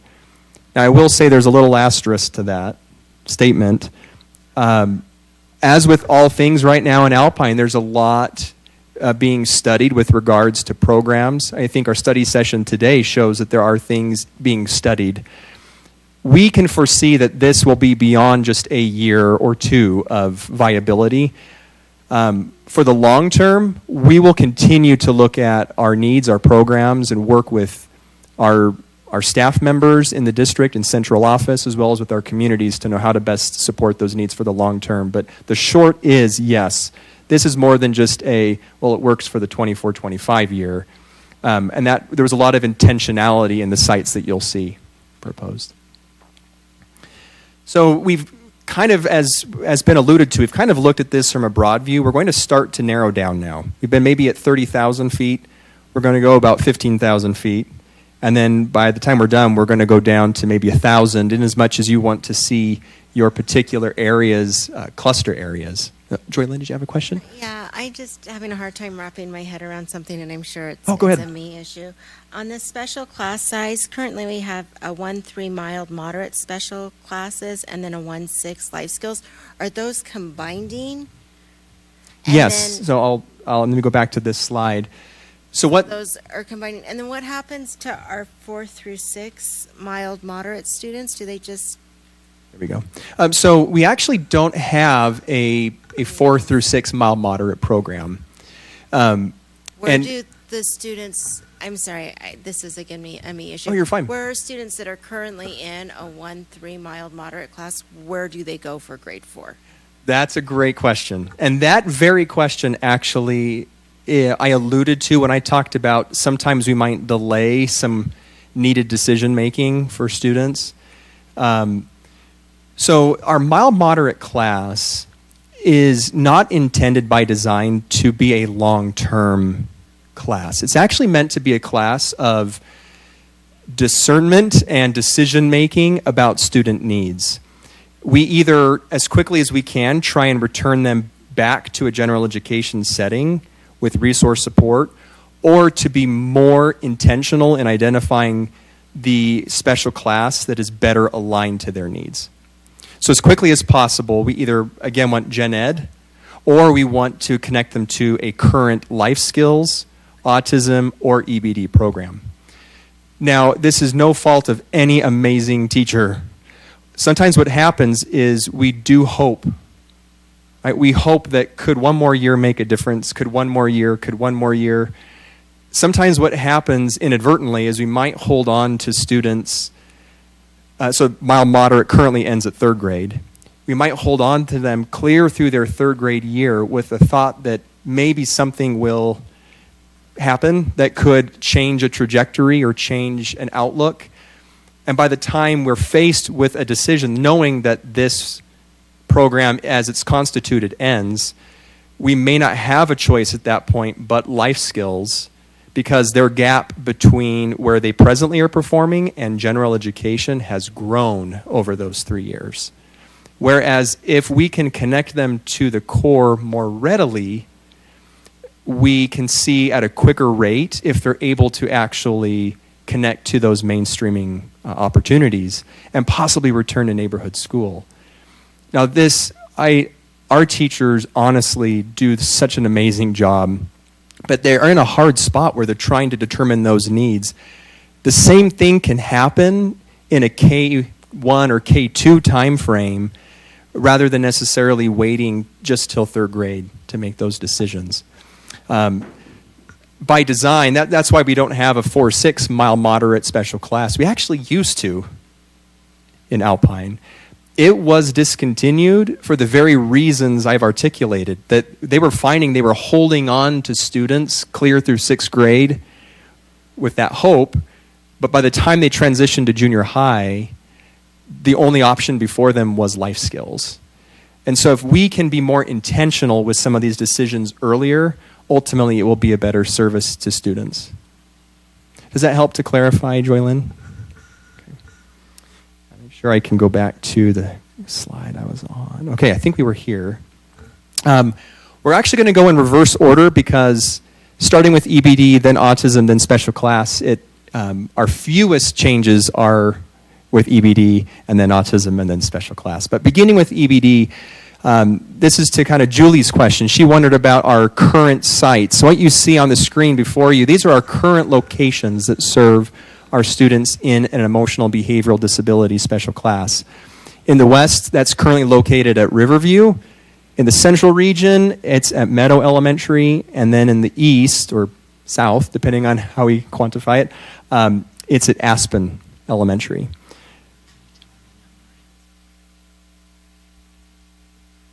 Oh, yes. Thank you, Ryan. It's great to have a wingman. The number inside the square, and it might be hard to read from where you are, but there is a number in there. All of these show 3. That's the FTE at that location. So you'll see numbers on these icons in each of these maps that's showing you the FTE at that site location. We'll also have shape, symbol differences, and color differences. Orange is all of our EBD special programs. You'll see purple is autism. Red will be our special class. Squares are our K-6 options, and circles are our preschool options. So just know that's the visual you'll see going forward. Sarah, did you have a question? Okay. This is our current location then. Our proposal you now see before you, due to some realities of some of the facility needs, some of the other factors at Riverview, there is a proposal to move that program to Springside Elementary. And the exact same needs, serving the exact same current boundary would still happen. It's just a new school location. Of all the 3 special class types, this is the fewest of the proposed shifts. This is simply a location shift, but same amount of FTE, same amount of supports that location currently serves. Does Springside have the same facilities that Riverview does? They do. Okay. Yeah. They're even better because the students will be inside the class, inside the school with adjacent bathrooms, so they won't be outside the school. Mm-hmm. Our next special class type we'll examine is special class autism. So this first slide shows our current locations, and as well as the FTE, again noted inside each of those icons. This does include our preschool locations, so note the difference between a circle or a square. It shows those preschool locations as well. You'll note some of these have a K in that square. Those are standalone kindergarten locations that serve students with autism. So just to make a distinction on that. Proposed for next year, these are the shifts that would take place. First of all, those kindergarten standalone programs would end in their being an island to themselves. They would actually be incorporated into nearby K-6 programs. You'll note the number shift to some of these. For example, at Foothill, Northridge, Forbes, and Lehigh, there's a proposal for 3 FTE at each of those locations. That's based off of the number of students that would be in that service boundary that we know would pull to that area. And so those 4 locations, that's part of the 13 FTE increase that we're making or requesting. And you may get there and you can tell me to pause, but can you explain to me the Belmont Eagle Crest thing? Is that coming? Yes, now's actually a great time to do that, Stacy. Currently at Belmont and Eagle Crest, and the same thing is happening at Thunder Ridge and Harbor Point, we actually have an interesting grade level split between those locations. At Belmont, we serve 1 through 3 students, and Eagle Crest 4 through 6. But the same boundary region at both of those schools. So for no fault of their own, they live in the same geographic area, they will have an imposed school change by the current structure that we have in place. By the time they are going from 4th grade, they will have to transition from Belmont to Eagle Crest. Now, the reason for that, it goes back a few years, but at the time, that was actually the most equitable way of using resources with the number of students that we were serving in those areas. It is now proposed that Belmont and Eagle Crest and Harbor Point and Thunder Ridge would all be K-6 programs in their own right and serving students in their boundary. So no need for students to shift simply because they advanced from 3rd to 4th grade.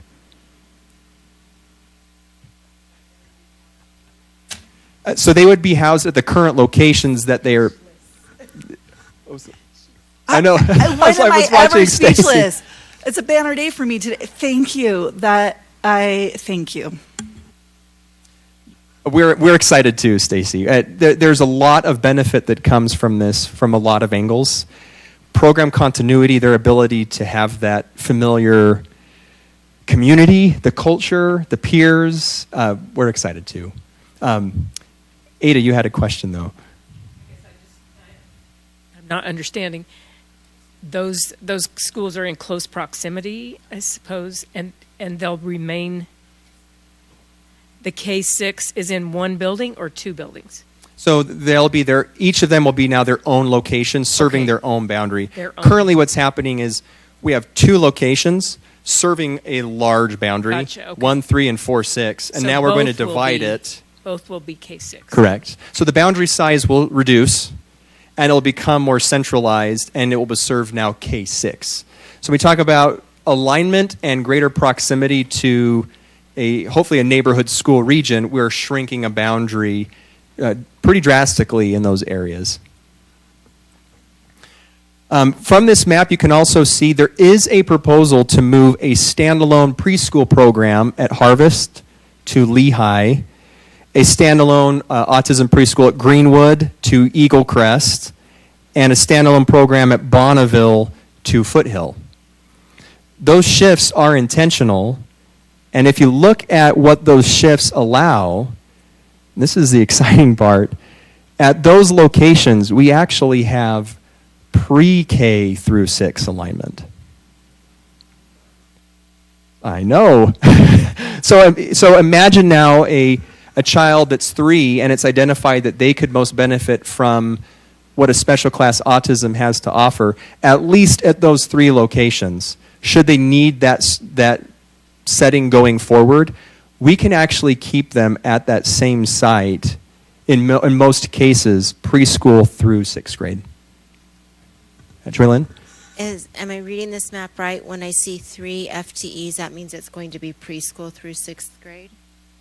So if there's a 3 and a square, that's just 3 FTEs only for the K-6 program, and then an additional FTE with the preschool.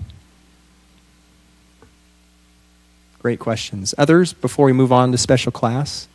I mean, I'll just take this opportunity. Thank you, team. Thank you, everybody. Like, this is, I mean, I knew it was going to be good, but I feel like this has completely exceeded my expectations. And I feel like for families who have been moved multiple times, this is just going to be a fantastic thing. So thank you for all the months and months of work that you did to make this happen. And I hope the transitions are smooth, because I feel like the possibilities and the opportunities here are fantastic. Thank you, Stacy. We, as I iterated before, we're optimistic too, very hope-filled. We do acknowledge, though, as I mentioned at the beginning, this really opens now a window to a feedback process, and we're excited to hear that feedback from the community too. All right, we are leaving the most expansive, you could say, to last. This has the most changes simply because it has the most site locations, such that simply for simplicity on the map, we're also separating preschool for a moment from K-6 so you can see the proposed changes. And then we will combine them once again when we look at your specific cluster areas. But to begin, let's start with our preschool locations. What you see before you are the current preschool special class site locations that we have. The reason there's a yellow dot that did pop its way in there, that again is our foundations preschool special class. So our earliest turning 3. By the time they are ending then that foundation year, those students will transition most likely to another special class type. Some do go to inclusion, many continue on to special class or special class autism. These are their current locations, and these are the proposed shifts. We would see preschool at Eagle Valley move to Black Ridge. And one tricky part to this is you're seeing these preschool moves in isolation. They'll make sense when we see them together with our K-6 programs and why these locations are intentional. We have a preschool program up at Traverse Mountain moving to Fox Hollow, a Foundations from Liberty Hills to River Rock, a Springside Foundations moving to Saratoga, a special preschool program moving to Sago, or from to Sago Lily from Lehigh, and then from Orem Elementary to Parkside. Is that correct? I'm going to look at Heather. Yes, to Parkside. She's our preschool director, so I want to make sure I was accurate on that. To Parkside, correct, Heather? This one, the Orem shift. To Bonneville. To Bonneville.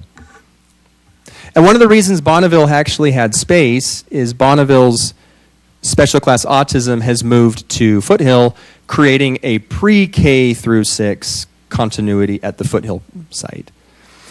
Let's look at our K-6 shifts Can I now. ask one? Oh, I'm so sorry. You're good. So on the Traverse moving to Fox Hollow, is that my preschool that the bus brings kids in? Correct. Thank you. Correct. Thank you. These On are behalf of all the Traverse driving humans, thank you. And you know what, this does bring up the point, Stacy, of multiple benefits. There are strategic operational benefits to this change, but to Superintendent's point from earlier, that shift to Fox Hollow actually was driven first and foremost by an educational benefit and continuity change, which you see now when we look at our K-6 proposal. Because what that change to Fox Hollow does is it aligns a pre-K program with a K-6 program at Fox Hollow. So yes, there's a benefit to some operations, but we're also generating immense benefit from continuity. So let's look at our K-6. This is our current location and FTE associated with our special class. We know that these current names, as we know them to be, are either special class kindergarten, life skills, or mild moderate. The mild moderate are the ones that you see in the green. And these are the proposed changes with our shift to special class. Let's begin in the west, and we'll kind of move from west to east so you can see these proposals. First of all, at Black Ridge, we would actually propose as a new site a K-1 program at that site. Now, I know you're hearing that. You might say, hang on, we were talking about continuity. Hold that thought because we're going to return to it. But a K-1 program at Black Ridge, a K-1 program at Saratoga Shores, and a K-1 program at Riverview Elementary. Now, for the Riverview location, we would actually move an FTE from Silver Lake to the Riverview location. So Riverview would only require a growth of 1 additional FTE because we're going to move an FTE to that location. Silver Lake currently does have 2 FTE, one for a special class, one for a kindergarten. With the constraints of that facility and the move to all-day kindergarten, we are unable to maintain 2 FTE at that site, but we can maintain 1, which means Silver Lake we would maintain as a 1 through 6 program. And so our kindergarten, we would have to look at a different home for a year. That's what brings us into the K-1 offerings, which we'll return to. So again, continuing moving, as we move from west to east, there's a current standalone kindergarten program at Harvest. That would move to Liberty Hills, creating 2 FTE in a special class at that location. That is the current boundary already served by the Harvest area, so that teacher could really move with like serve the same students in a K-6 band. The River Rock mild to moderate special class would move to Snow Springs, and the FTE there would increase to 3. That move would take us up to 2. We would need 1 more growth FTE at that location. Similarly, the Fox Hollow mild to moderate program, the FTE would actually remain on site. At Fox Hollow, we have a special class, life skills currently, and a mild moderate. We would simply shift both to special class and have 3 FTE at that site, 1 from a standalone kinder program at Eagle Crest that would then supplement that FTE as well. That's also a similar service area that kinder program already serves. The Freedom Kinder program, that's a standalone program, would now be connected with Shelley Elementary. Shelley would have 2 FTE, so we'd need 1 growth there. Currently, those students are served by the program at Greenwood Elementary, and size alone necessitates creating additional classes. Greenwood can't alone serve them there, so we would need another location, and Shelley is a great service area as it serves Legacy, Shelley, Forbes, Barrett, schools that are right around that area. The mild to moderate program at Mount Mahogany would move to Manila. That would generate 2 FTE at that site and a true K-6 program at Manila Elementary. The standalone kindergarten special class at Linden would move to Rocky Mountain Elementary, and we'd have 3 FTE there for a K-6 program. If we look to, and I failed to mention Deerfield. Deerfield would be connected with Cedar Ridge, creating, again, a true K-6 program at Cedar Ridge. So that eliminates a standalone program as well. At Trailside Elementary, so now we're moving to the east and south area of the district. There are, again, some real facility constraints as we move to all-day kindergarten for all students. With Trailside's numbers, and I know this very board has discussed the boundary of Trailside and Vineyard, and there probably will be future discussion. In the meantime, as we look to serving the needs now of students, we do need to move the program currently at Trailside to Vineyard. That program currently only serves the Trailside Vineyard community anyway. We just need to change the site where it would be located. It would move to 2 FTE, the Trailside FTE being one of those, and then the current mild moderate special class at Orem, that FTE would shift to Vineyard as well, 2 FTE to create a true K-6 program at that site. Now you may recall from an earlier slide, we talked about 7 locations that would have only 1 through 6 students in some iteration. Eagle Valley, Sage Hills, Central, Grovecrest, Cascade, and Westmore would remain at 1 FTE apiece. The reason for that varies from site to site. In some cases, it's constraints of their facility that we simply cannot house more than 1 at that location, and in others, it's due to the reality of the boundary size of that special class program doesn't bring in enough students to merit more than 1 FTE. In those cases, we then have to find a different way of how we serve the kindergarten students. Currently, the model we currently have is students attend kindergarten for 1 year at a location, and then they already switch to another special class location. For some of our students in these schools that I just named, they would still have a shift in their location.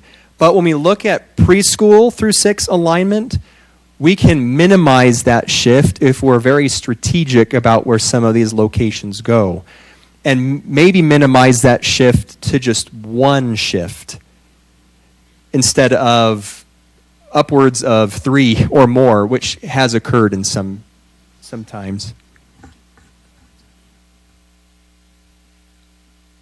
Yeah, that's a great segue, Annalise. So what we're going to show now is we're going to go into your cluster regions. We'll again move from west to east. So let's start with the Westlake. and you're going to see, Cedar Valley. We'll actually go furthest west. Let's go to Cedar Valley. We're going to look at these cluster regions, and you'll see now how we actually have that continuity and alignment. Same information that was on the map, but in a table format. Correct. And what this shows is, let me kind of maybe narrate what you're seeing now. This shows by neighborhood school. So look at the schools on the left-hand side of the screen. And those are neighborhood schools in the Cedar Valley cluster. Each neighborhood school is served or is encompassed in a particular special class boundary. One boundary for special class, another boundary for autism, and another boundary for special class EBD. When you look at this going from left to right, the way you read this is, and let's start with special class. You can see K through 6 shown on the screen, and a particular location of a school related or correlated to that grade level. So as an example, we look at Black Ridge. If a student lives in Black Ridge boundary, they would be served for grades K1 at Black Ridge Elementary School. There would be a transition come grades 2 through 6 to Brookhaven, where then they would participate in that class. Yes, it's a shift, and it's a shift related to some of the size constraints, as I mentioned earlier, but it's a shift we're able to minimize because of program alignment. This also ties back to our preschool shifts, and you'll actually, let me move to that slide really quick. This is just a map of only the Cedar Valley school and program locations.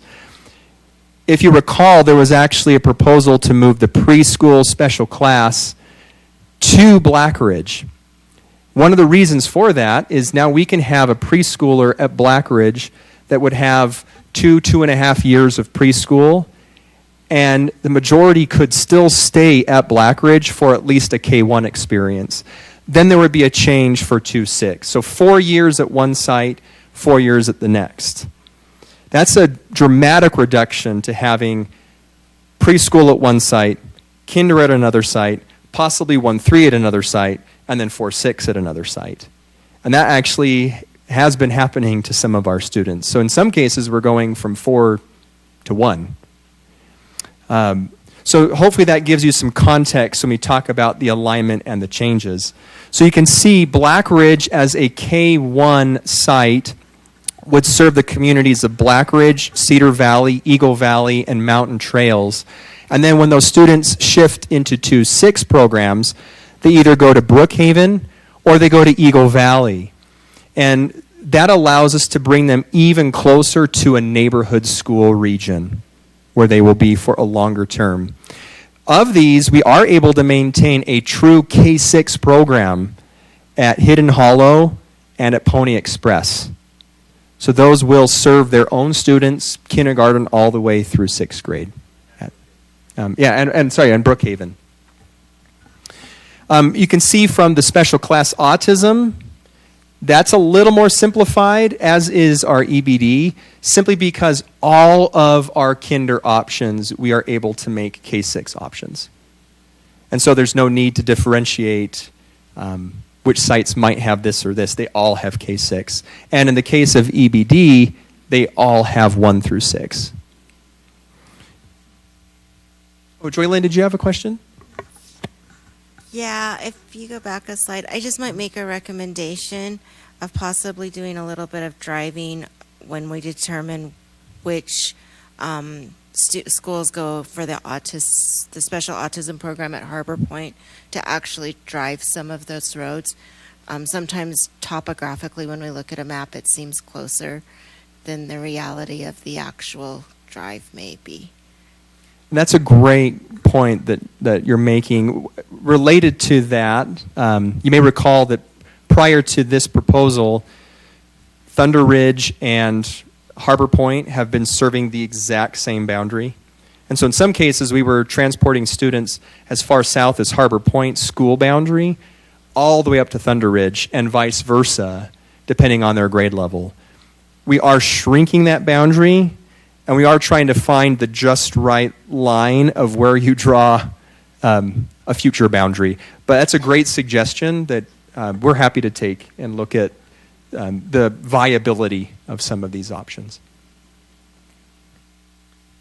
We've seen this map once already, but just to put it back on your screen again, and you can see the proposed locations of these special programs. You will note there's a little bit of a discrepancy between the colors between the preschool at Eagle Valley and the special class.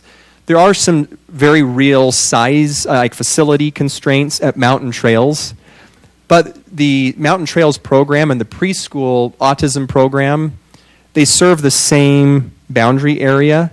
And so even though there is a school shift between Eagle Valley and Mountain Trails, we're keeping same peers together once they go from preschool into a K-6 program at Mountain Trails. This is now a look at our Westlake cluster schools. And similarly to what we saw with Cedar Valley, we have K-1 sites at Saratoga, at Riverview, that serve various schools, and then we either transition to Sage Hills or to Silver Lake for 2-6. For the very same reasons we articulated earlier with our Cedar Valley scenario. There is a true K-6 program at Liberty Hills that is able to serve students for the duration of those grade levels. And then we can see with autism, the alignment and feeders there. And of course, all of those schools are feeders to the new proposed location at Springside. I'm sorry. Just to clarify, Liberty Hills is not in the Westlake cluster. It feeds to Skyridge. So that means that in the Westlake cluster, there really isn't a K-6 program. That is true. When you look at that long term, it's oriented to Skyridge. Currently, we have been serving most of our Harvest students already at Liberty Hills, and maintaining that connection allows for minimal disruption to current families. That's fine, I understand that. But to say that they're in the Westlake cluster is a K-6 option. Yeah, it is a fair point. A little bit of a big stretch. To continue, here's the map of what the Westlake region would look like in those locations.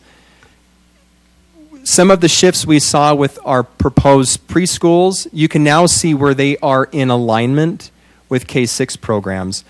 At Silver Lake, for example, we were able to have that, Pony Express, we're able to have, no, it is Silver Lake. We are able to have that type of alignment. Also at Sage Hills, a pre-K through 6 alignment. So when and where possible that our facilities allowed, that to Julie's point from earlier about the possibility of longevity, we really tried to create, when and where possible, pre-K through 6 options for families. Here's where it gets a little more straightforward.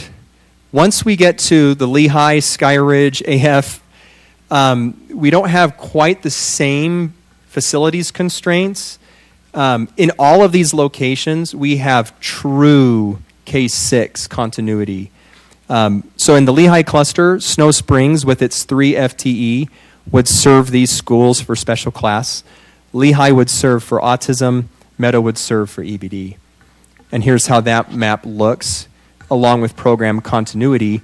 You can see at Snow Springs a true pre-K through 6 alignment, as well as at Lehigh for autism, a pre-K through 6 alignment as well.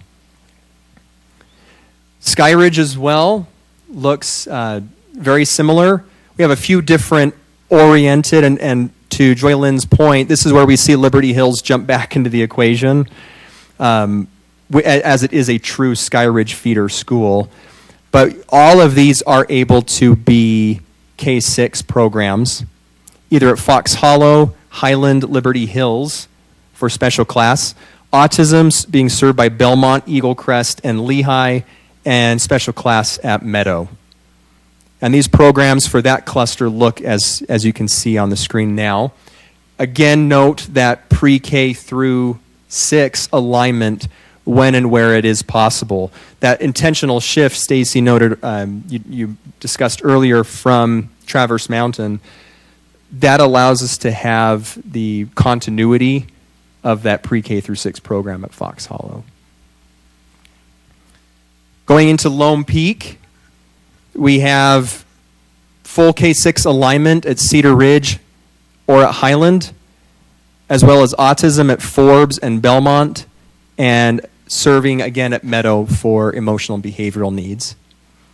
And this program alignment looks, as you can see on the screen, with 2 special classes at Highland, 2 at Cedar Ridge, and a preschool program at Deerfield. When we get into the American Fort cluster, full K-6 alignment there as well. At Shelley Elementary, Greenwood Elementary, or Highland Elementary, depending on the feeder. Autism served at Forbes, and EBD services being provided at Meadow. And here's a map of those locations as well. Once we get into Pleasant Grove, we do see a slight variation again. The Central and Grovecrest boundaries actually are small enough that we nearly serve its own school boundary of special needs. When you get that small of a boundary, generally we don't have enough students to merit 2 FTE at that site. What we need to do then is, for their kindergarten year, determine a location where we can connect them to. But then they can, by 1st grade, return to a school that is at or even more closer to neighborhood school. And in the case of Central and Grovecrest, for a kinder year, we would propose connecting them to Manila, where we would have a K-6 program, and then they would transition to Central and Grovecrest for a 1 through 6 program at those locations. That, in many ways, mirrors what we have now. We're already accustomed to a kinder somewhere and then a shift. It is unique to the circumstance and simply the size of those sites, but it allows for as much continuity as possible. And come their 1st grade year, they'll at least be at that site up through 6th grade. So with that proposal, these would be the locations to serve the Pleasant Grove region and the special classes in that area. At Timpanogos, it's once again more streamlined and clear-cut. All of those students in that region could be served in a K-6 program at Rocky Mountain Elementary with 3 FTE at that site for special class. Autism students in special class would be served at Northridge, and EBD served at Aspen. Here's a map of that location. Moving to Orem, this scenario you see on the screen where we have that K year identified at Centennial, it's the same situation we saw earlier with Grovecrest and Central. Cascade has a small enough boundary and a limited number, enough of students that we can't merit 2 FTE at that site, but we can connect them to Centennial for a kindergarten year and then actually serve most of them at neighborhood school. Cascade's boundary really only takes in Cascade and Foothills area that it serves. So we're bringing them even closer to neighborhood school with a shift to Cascade by 1st grade. Centennial would be a K-6 program, as would Rocky Mountain. For autism, most feed to Foothill. Orchard does feed to Northridge, and that's just based off of a boundary kind of shift of where we need to draw a line based off of maintaining equitable class sizes. All of Aspen, again, served, or all of EBD served at Aspen. And for that cluster region, here's that map of how that looks. And then bringing us home to Mountain View, Westmore would be a 1-6 program for the same reasons. Its boundary is small enough, it doesn't bring in enough to merit 2. But we can connect its students at Westmore to Vineyard for a year if you're at Cherry Hill, or at Centennial if you're in Westmore, but then you'll come together at Westmore for a 1st through 6th experience. And for that region, here's how those FTE look for the Mountain View area. So we've gone from the 30,000 foot view to about 15,000 to now we've looked at more 1,000. And where this brings us kind of full circle is we talked at the beginning about community input with these proposals. You can see now on the screen the immediate program locations that would be affected by these proposals. In the Westlake region or cluster, the autism special classes served at Harbor Point and Thunder Ridge. And I need to clarify, this doesn't just mean it's only those two schools. It's this community served by those school boundaries. So some of those families may live in Sage Hills, for example, but they actually attend Thunder Ridge or Harbor Point because that's their special class location. So when we mention these school names, it's special class location. But we would want to facilitate with these communities an opportunity for feedback and to bring clarity about these proposals. Also in that region is the proposed shift from Riverview to Springside of the EBD special class. At Skyridge, it's the situation at Belmont and Eagle Crest, going from 1, 3, and 4, 6 at two separate sites to K6 at both. It's as well as the mild moderate shift at that location and bringing that into our new proposed special class structure and explaining the vision as well as the benefit to that proposal. In Lehigh cluster, it's River Rock's current mild moderate boundary and bringing to that community the proposed shift of moving it into special class. In American Fork, it's our situation at Greenwood where we actually have enough to merit 4 FTE, but they all can't stay at one school. We need another site. And so Greenwood will actually, as proposed, serve its own boundary. And Shelley would serve the Shelley, Legacy, Barrett, Forbes regions with this proposed shift. Pleasant Grove, of course, the mild moderate program that would be incorporated into special class. And then in the Mountain View region, the move from Trailside to Vineyard, and the mild moderate at Orem being incorporated into special class. So these are the known shifts that would take place where we would want to be sure to bring information to our communities and seek their input into these proposals. So that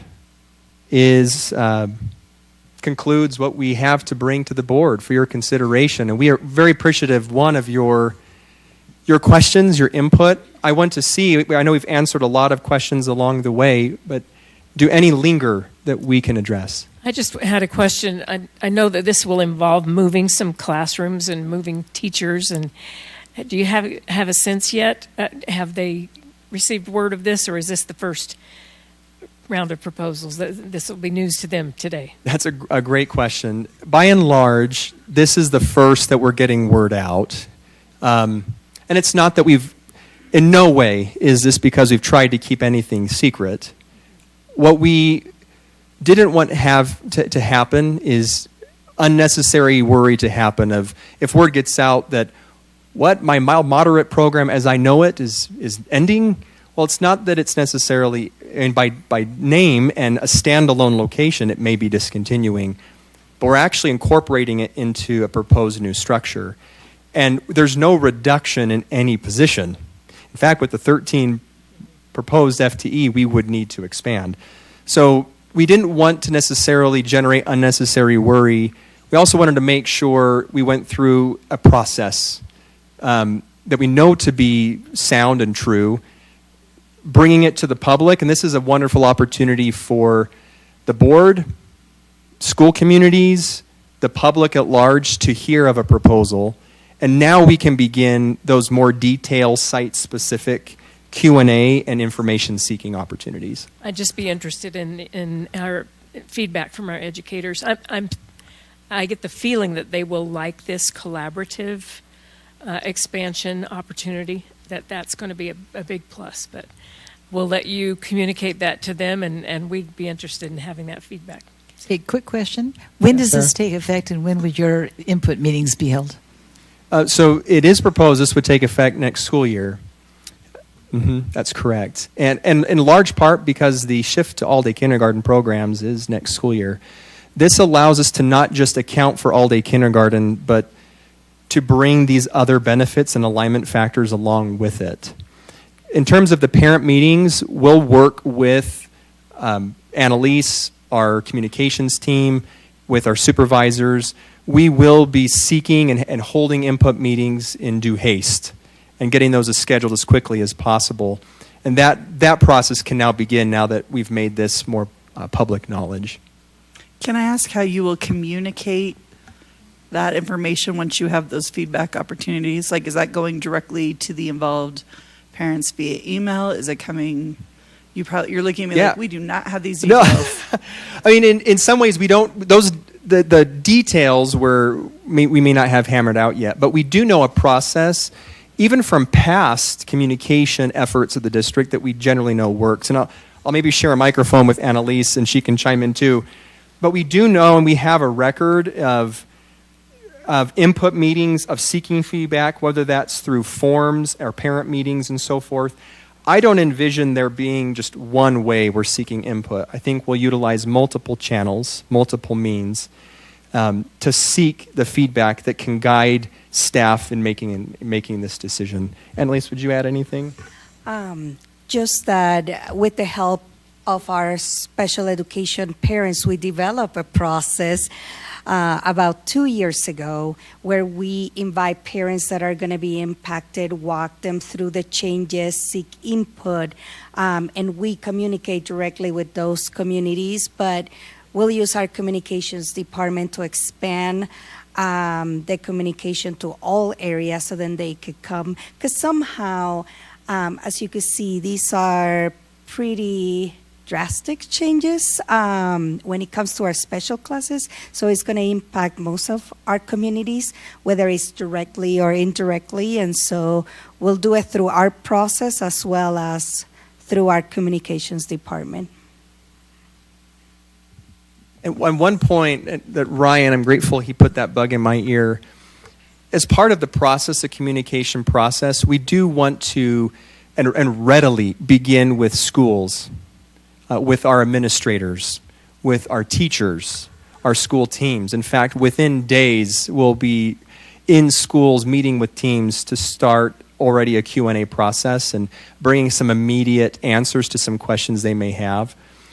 And then, of course, there will be a more intentionally planned and thought-out process, as Annalise spoke to make sure we do involve our parents of those that would be impacted. Yeah, and I think this is the typical process. There are studies and recommendations. You can't just get out there and say, what does everyone want? Because you don't have the means to do that. So you study it with a fairly tight group to say, okay, what is actually viable that we could do? Here are some recommendations, and then allow for that feedback to adjust those recommendations and then offer final considerations for that. So it's that process of study, what is possible, feedback, and then final recommendations, similar to the other program study as well. Correct. Very akin to our DLI and ALL. And if I can piggyback off of that comment, Superintendent, and this addresses, Ada, your question from earlier, this proposal, while it hasn't had a wide reach to every special class teacher yet, it actually has received vetting by teachers. We have within our department special ed coaches that are teachers. They've been teachers. They know these programs. We readily needed their input and turned to them for guidance in the viability of what you saw. And it doesn't just work. What they're excited about is the potential to many of these shifts. In particular, I'm privileged to work with Deb Williamson, who actually served as a mild moderate teacher. And it was interesting to hear her speak to the things she loved about that program, but the constraints of that program too in design.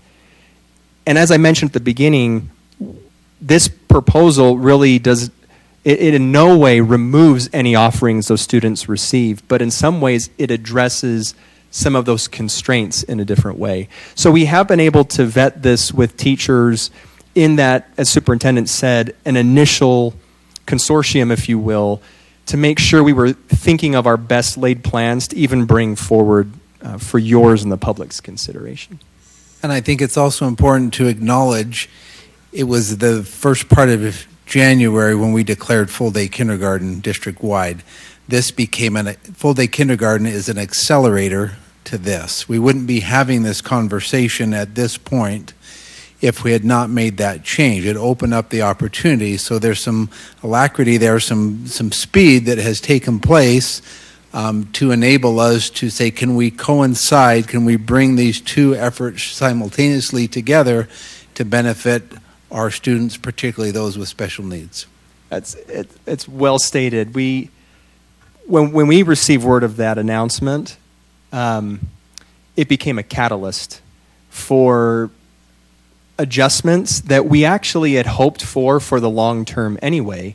What you're seeing before you has always been a priority and a hoped for and then planned for action. All-day kindergarten for the entire district this coming year did become a catalyst. And it really, back to this notion from earlier, it became a moment where we went back and with that innovation lens, we're able to say, can we do this? How can we do this in a way that supports equity and continuity and best outcomes for students? And we're very hopeful with what you saw tonight. Oh, that's me again. I hate to say it, but I was watching a few of the staff that felt like they needed to get up and do head, shoulders, knees, and toes or something to. But maybe this becomes, I mean, you presented so well, maybe this becomes a little video or something that parents could watch, because it is kind of a lot to take in. It is. In watching. They can watch it 14 times, you know. We appreciate, Mark, we acknowledge the time it takes, and we're grateful that you've given it the time. In planning this content, part of the hard we wrestled with is, how do you keep it as brief as possible, but also share context so you and the public tuning in can have enough knowledge related to what was to know what could be and why it would, the potential benefits. So thank you for giving us the time. We're very appreciative. I'm excited. Board Member Lee can have a... Yes. Oh, go ahead, other people. I thought there was silence, but I was mistaken. Okay, go ahead. Just for clarification and expectations, when do we anticipate the final decision being made?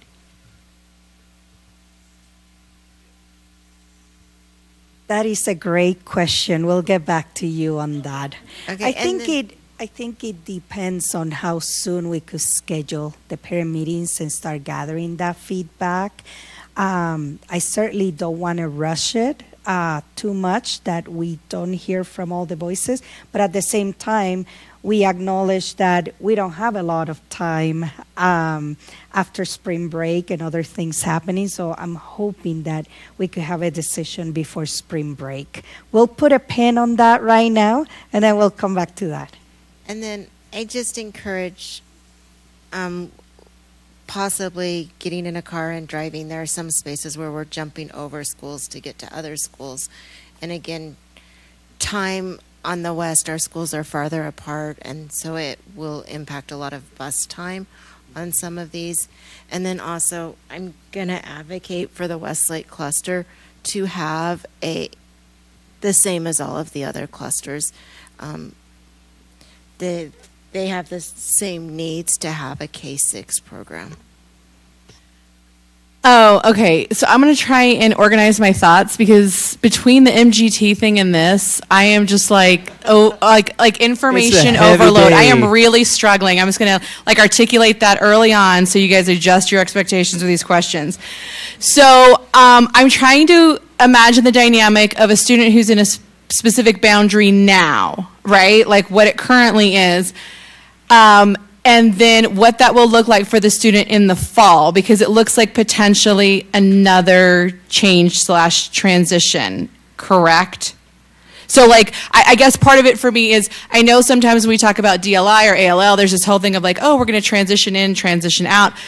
And it sounds like we're talking about, we're just doing, I'm going to reference when Jordan did their mother of all boundary changes. It sounds like we're talking about doing a mother of all boundary changes for SPED across the district, so that this means also in the fall, potentially a lot of students will have significant changes to their boundaries in August. Would that be an accurate assumption, or am I off It would result in boundary adjustments, but you'd be surprised that the number of impacted individuals would not nearly be as high as you would seem. And the reason for that was our intention of choosing where K1 locations would be, as well as 2-6. So I'm sharing up on the screen now, just for an example, the Cedar Valley cluster. Our K1 students, they would have experienced a change anyway. They would have, because these are preschoolers going into K, that they were already anticipating a location shift. And our kinders that have already been standalone, they would be anticipating a shift anyway. So by having a K1 program at Black Ridge is nothing they wouldn't be anticipating.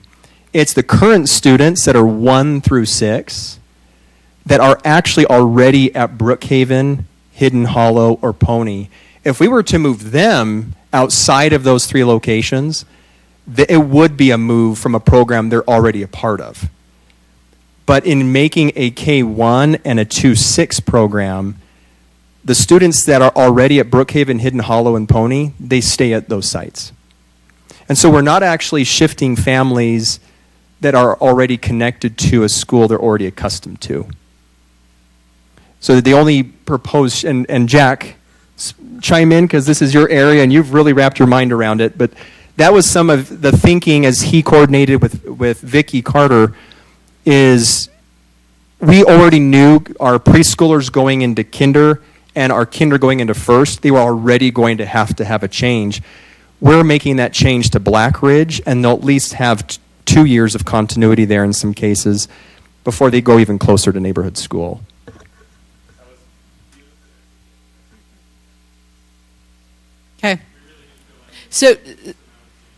Okay. So don't move off that slide because I'm going to come back to, I really do have like a slew of questions.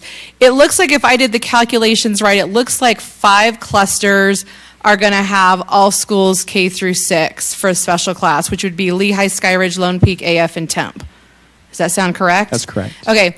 So my concern is that a lot of the others, like PG, Orem, Mountain View, there's a separate kindergarten dynamic, and then it goes 1st through 6. So once again, like go back to the other one. Oh, sorry. Back to Cedar Valley. Back to Cedar Valley. But I think if I got all the information down right, I was trying to take notes, and let me tell you, it was really hard to translate that into something I actually understood. 2 concerns, I guess. First off, the point that Joylyn brought up about Liberty Hills and the Westlake cluster.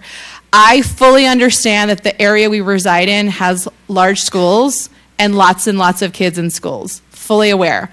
My concern is that Liberty Hills, if I remember correctly, when we had a discussion about DLI, we talked about shifting Spanish from Liberty Hills to River Rock, partly because of safety issues with 2100, but also partly because the growth we knew is coming to Liberty Hills. So as we talk about trying, and I realize this may be just asking for something that doesn't exist, but my concern, I guess, when I'm looking at the Westlake and the Cedar Valley clusters, we know that those are high schools, as far as a lot of them have 1,000 in their elementary schools. My concern is that I don't know that we can keep a K6 at Liberty Hills because of the growth factor. And I realize that's not something necessarily you control, but I'm significantly concerned that if that's the location for all of the Westlake elementary schools for the special class, I don't think that's going to hold out long term. So I do have a concern about that one. The other dynamic, which thank you for leaving the slide up, when we were talking about the Cedar Valley cluster schools, I appreciate that Brookhaven, Hidden Hollow, and Pony Express, but once again, I think Brookhaven's relatively stable. Hidden Hollow is definitely going to grow with the expansion of a development coming in. Pony Express may be okay for a little while, but all of those schools are high.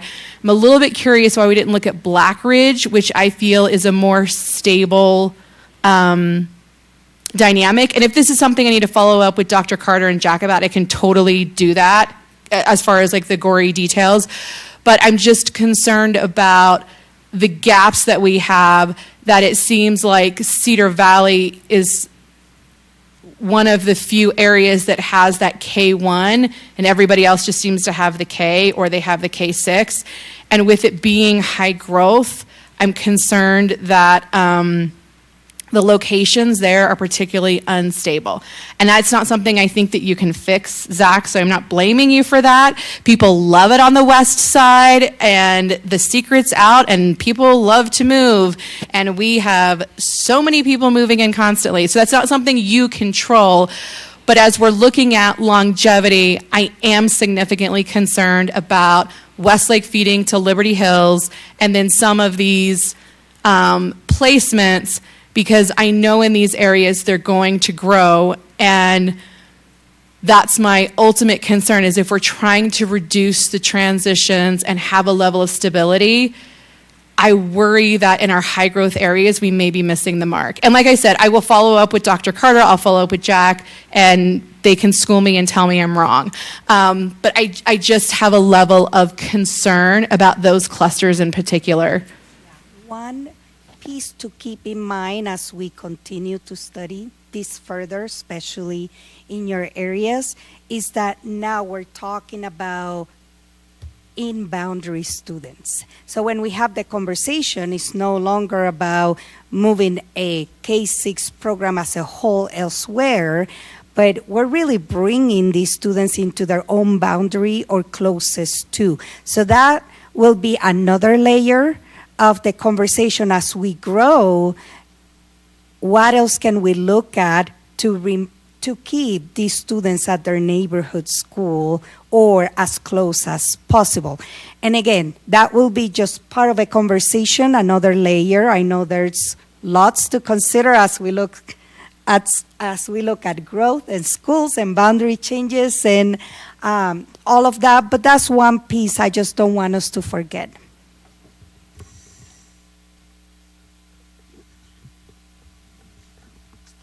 Any other comments or questions?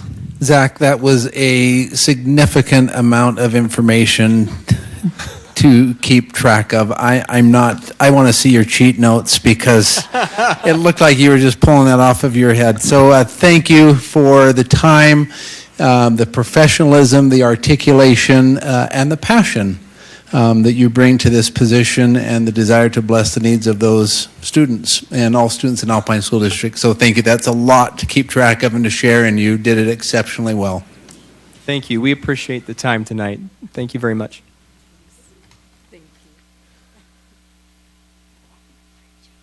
Any other comments or reports that board members want to make? I would love to start with I guess, a comment. Paul Jerome he's a city administrator in Eagle Mountain. He has worked for the city for 16 years. And Paul has taken a different job with a different municipality. I spoke to him today, and he was very complimentary and wanted to extend his gratitude to Alpine School District for the people that he has worked with and just the positive relationship he has had with Alpine. So I wanted to extend his gratitude to everyone who's had the opportunity to work with Paul. And then just wanted to articulate my appreciation for him. He has played a pivotal role specifically in the economic growth of the city. Paul has a stellar reputation. I have personally loved working with him. There are many times that I have texted Paul. There's no one else I would rather break through a SWAT line with than Paul. He has an unmatched dedication to the community. And he has created a foundation in the city of Eagle Mountain that will benefit that community for generations to come. I am sad that I won't get to work with Paul, and just wanted to express my gratitude for his service and how he has benefited the students of Alpine School District, and just express my gratitude to him for that. So thank you. Others?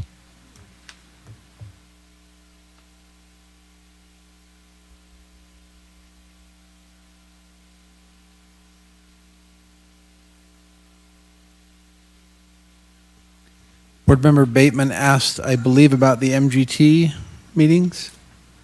Yes, I think I had read in admin communications that was going out Monday afternoon. Just wondering when the public can expect We are to see still clarifying size and make sure we have adequate locations to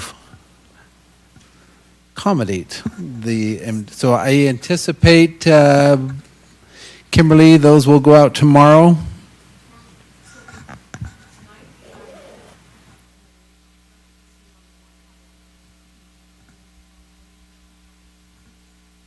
Okay, so.